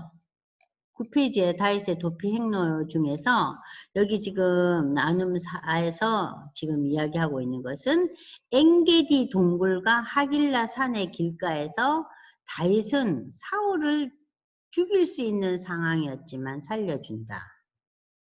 아까 그 우리가 그 31장에서 우리가 무슨 내용을 공부했죠? 31장 맨 마지막 장에서 홍집사님 사울이 죽고 난 뒤에 그죠? 사울이 죽고 난 뒤에서 길앗 야베스 사람들이 그 사울 왕과 그 사울의 아들들을 장례를 치러주잖아요. 그 성벽에서 시신을 끌어내면서 그러면서 자신에게 베풀었던 지난날의 은혜를 기억하고 또 저들이 하나님이 택하신 왕이었다는 거, 예우를 차려줘야 된다는 그런 각도에서 저들이 이제 그 시신을 다 내려놓고 장례를 이렇게 치러주는데 지금 여기에서도 똑같은 의미예요. 그 동굴과 그 산길에서 다윗이 사울을 죽일 수 있는 상황이었다. 사실 사울을 피해서 사울이 계속해서 다윗을 죽이려고 그랬는데 사실 보통 사람 같으면은 다윗의 경우에 놓였을 때 어땠을까요? 사울을 죽였겠죠. 그런데 첫 번째 보세요. 권위에 대해서 순종하는 태도를 펼치잖아요. 그죠? 권위에 대해서 순종하는 태도를 펼칩니다. 여호와의 기름 부은 받은 자를 치는 것은 하나님께서 금하는 것이기 때문에 사울을 죽일 수가 없다는 거예요. 그래서 홍 집사님 24장 1절에서 10절을 한번 읽어보세요. 사울이 블레셋 사람을 쫓다가 돌아오매 어떤 사람이 그에게 말하여 이르되 보소서 다윗이 엔게디 광야에 있더이다 하니 사울이 온 이스라엘에서 택한 사람 3,000명을 거느리고 다윗과 그의 사람들을 찾으러 두렴소 바위로 갈새 길가 양의 우리에 이른즉 굴이 있는지라. 사울이 뒤를 보러 들어간다. 다윗과 그의 사람들이 그 굴 깊은 곳에 있더니 다윗의 사람들이 이르되 보소서 여호와께서 당신에게 이르시기를 내가 원수를 내 손에 넘기리니 내 생각에 좋은 대로 그에게 행하라 하시더니 이것이 그 날이이다 하니 다윗이 일어나서 사울의 겉옷자락을 가만히 베니라. 그리한 후에 사울의 옷자락 뱀으로 말미암아 다윗의 마음이 찔려 자기 사람들에게 이르되 내가 손을 들어 여호와의 기름 부음을 받은 내 주를 치는 것은 여호와께서 금하시는 것이니 그는 여호와의 기름 부음을 받은 자가 됨이니라 하고 다윗이 이 말로 자기 사람들을 금하여 사울을 해하지 못하게 하니라. 사울이 일어나 굴에서 나가 자기 길을 가니라. 그 후에 다윗도 일어나 굴에서 나가 사울의 뒤에서 외쳐 이르되 내 주 왕이여 하매 사울이 돌아보는지라. 다윗이 땅에 엎드려 절하고 다윗이 사울에게 이르되 보소서 다윗이 왕을 해하려 한다고 하는 사람들의 말을 왕은 어찌하여 들으시나이까.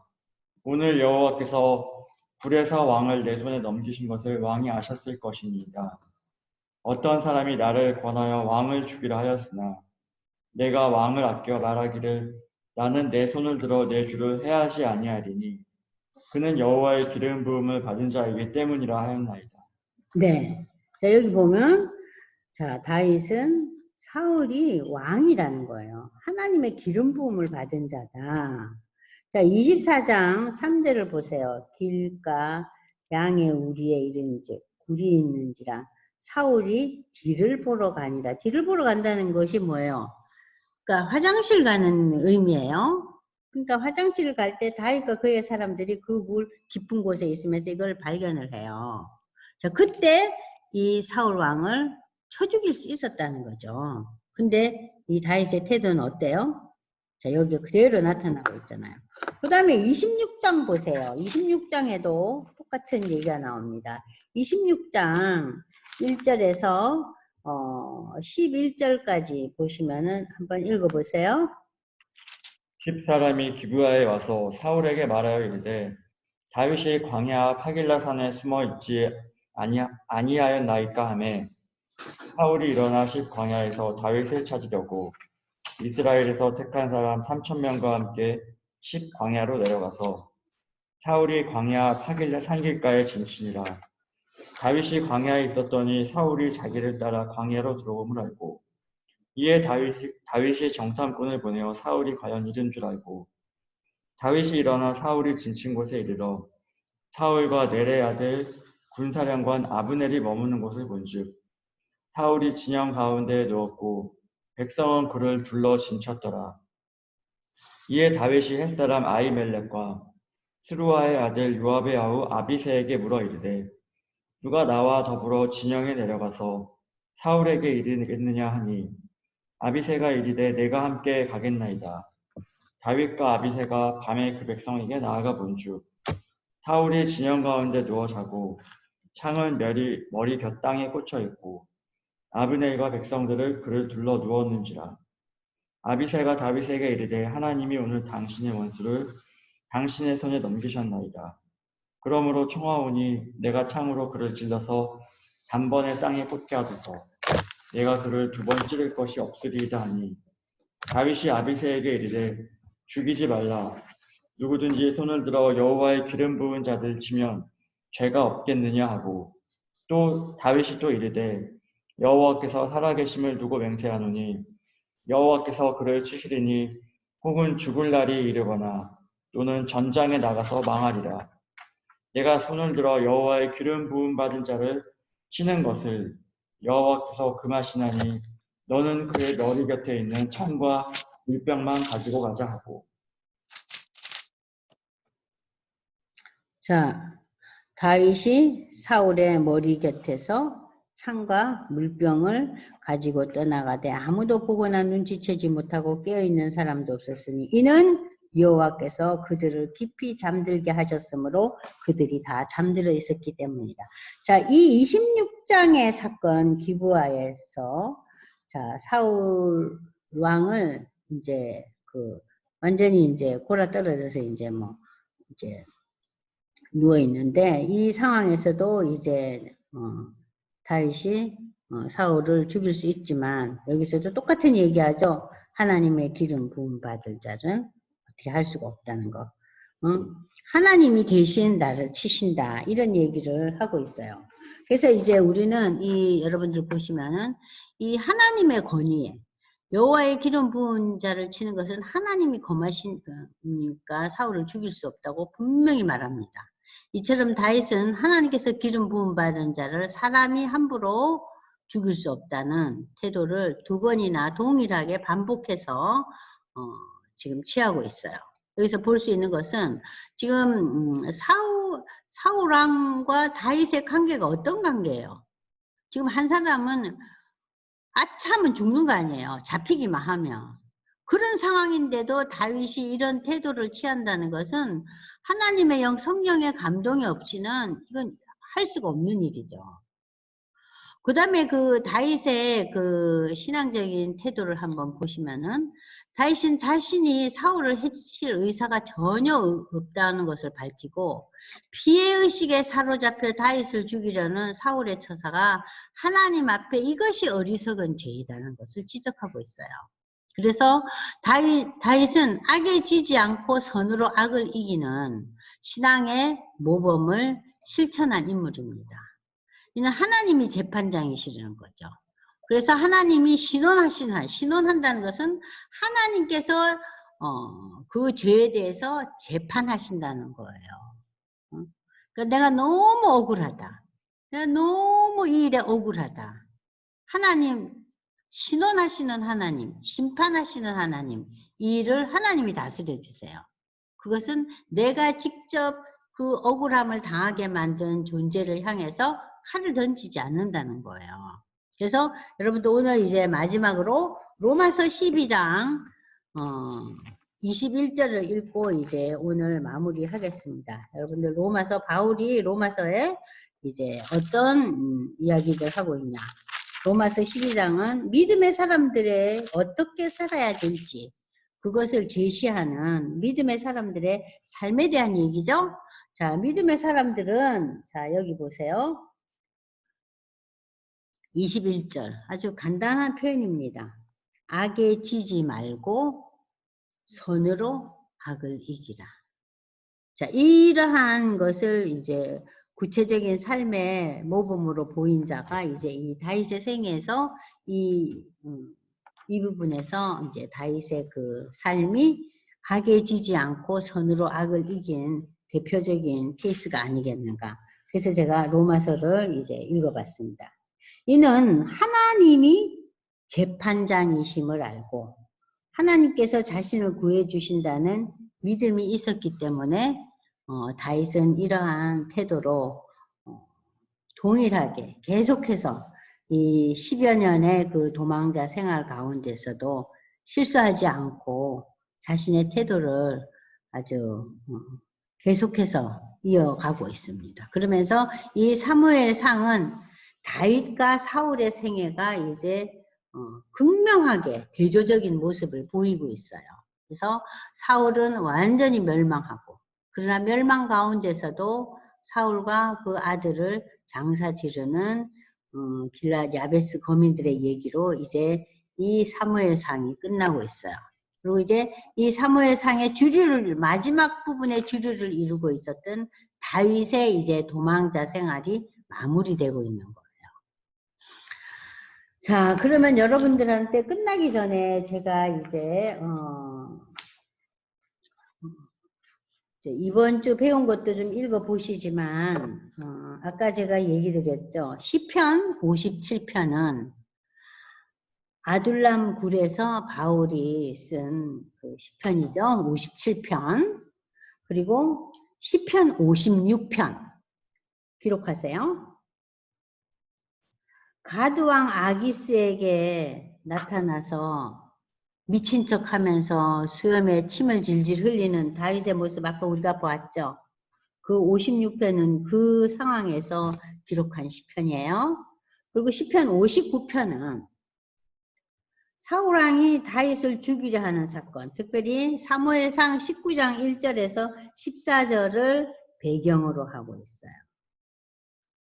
자, 그래서 여러분들이 시편 57편, 56편, 59편을 한번 읽어보세요. 이 시편들이 다윗의 시편 중에서 아주 유명한 시편들이에요. 그런데 우리가 이제 되게 시편을 볼 때 그냥 본문만 읽잖아요. 근데 그 환경, 그 배경이 다윗이 어떤 상황에서 기록한 시편이에요? 도망자로. 응? 그야말로 왕이 쫓아다녀요. 죽이려고. 그럴 때 다윗이 어떠한 시를 쓰면서 하나님 앞에 기도했는가. 시편은 전부 기도문이에요.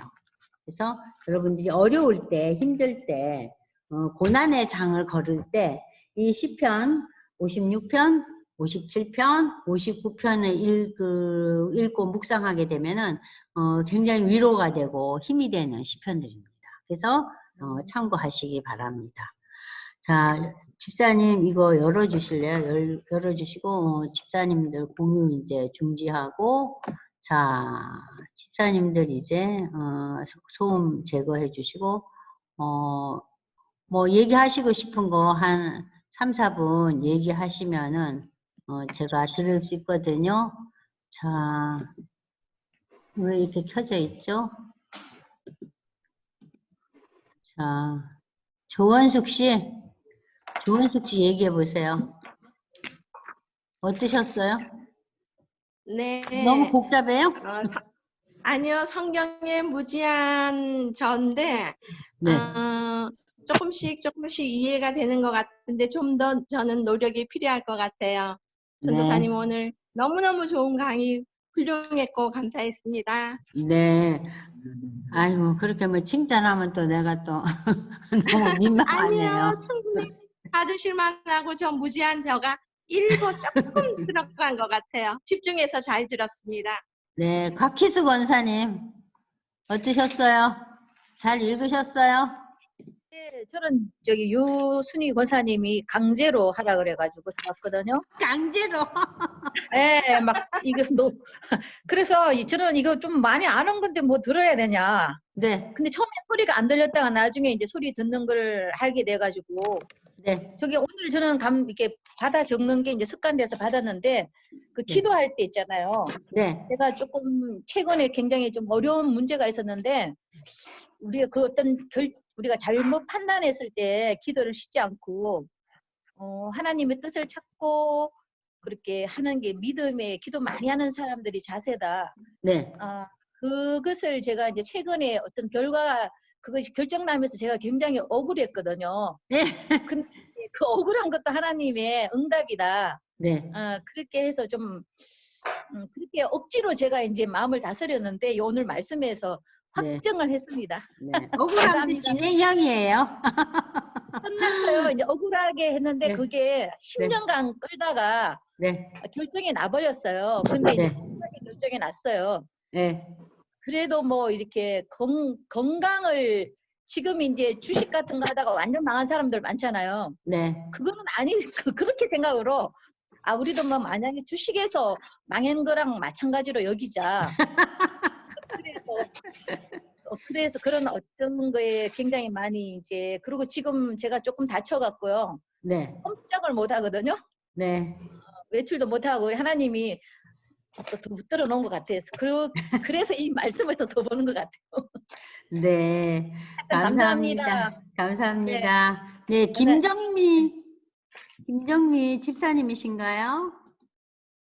네. 네. 김정미 씨? 안 들리시는가 보다?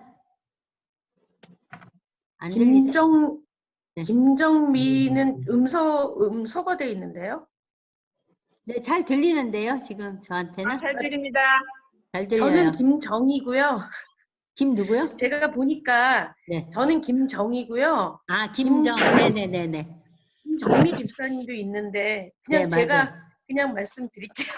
네네네네. 아니 저는 제가 사실은 직장 때문에 부산으로 이사를 해서 서울에는 애들 때문에 좀 왔다 갔다 했거든요. 예. 지금은 재택근무, 남편이 재택근무하느라고 서울에 올라와 있는데 이게 이 줌으로 인터넷으로 할 수 있게 돼서 저는 또 너무 감사한 거예요. 왜냐면 네. 예전에도 전도사님 강의를 때마다 가서 듣긴 했는데 네. 제가 또 완벽하게 끝까지 하지를 못했어가지고 아쉬웠었어요. 네. 근데 지금 이렇게 집에서 하다 보니까 저 같은 경우는 성경의 조각조각으로 알고 있던 것들이 순서에 맞춰서 그 네. 역사에 맞춰서 짜맞춰지는 느낌이 들고 네. 그 안에서 전도사님께서 이제 기도에 대한 것들 또 다윗의 그 도망자 신세에서도 기도하고 그런 것들을 들으면서 또다시 새롭게 감동이 와서 너무 좋았어요. 네. 네. 하여튼 뭐 요즘 어려운 시기지만 오히려 또 가족이 함께하는 시간을 갖고 계시네요. 네. 네. 네. 감사합니다. 유순희 집사님. 예, 저도 좋지요. 네. 저만 좋으려고 그러다가 네. 여러 사람들 도착을 했는데 오늘 많이 아직 익숙지가 못해서 여기 네. 못 들어온 분들이 많아요. 그래서 네. 제가 좀 오늘 아침에 네. 소리가 안 네. 들렸어요. 네. 이거 몰라가지고 한참 헤맸거든요. 다른 사람들 뭐 이런 조금씩 지난주보다 훨씬 나아지네요. 네. 그리고 저도 감사해요. 마찬가지예요. 네. 우리 전도사님 점점 멋쟁이가 되는 것 같네.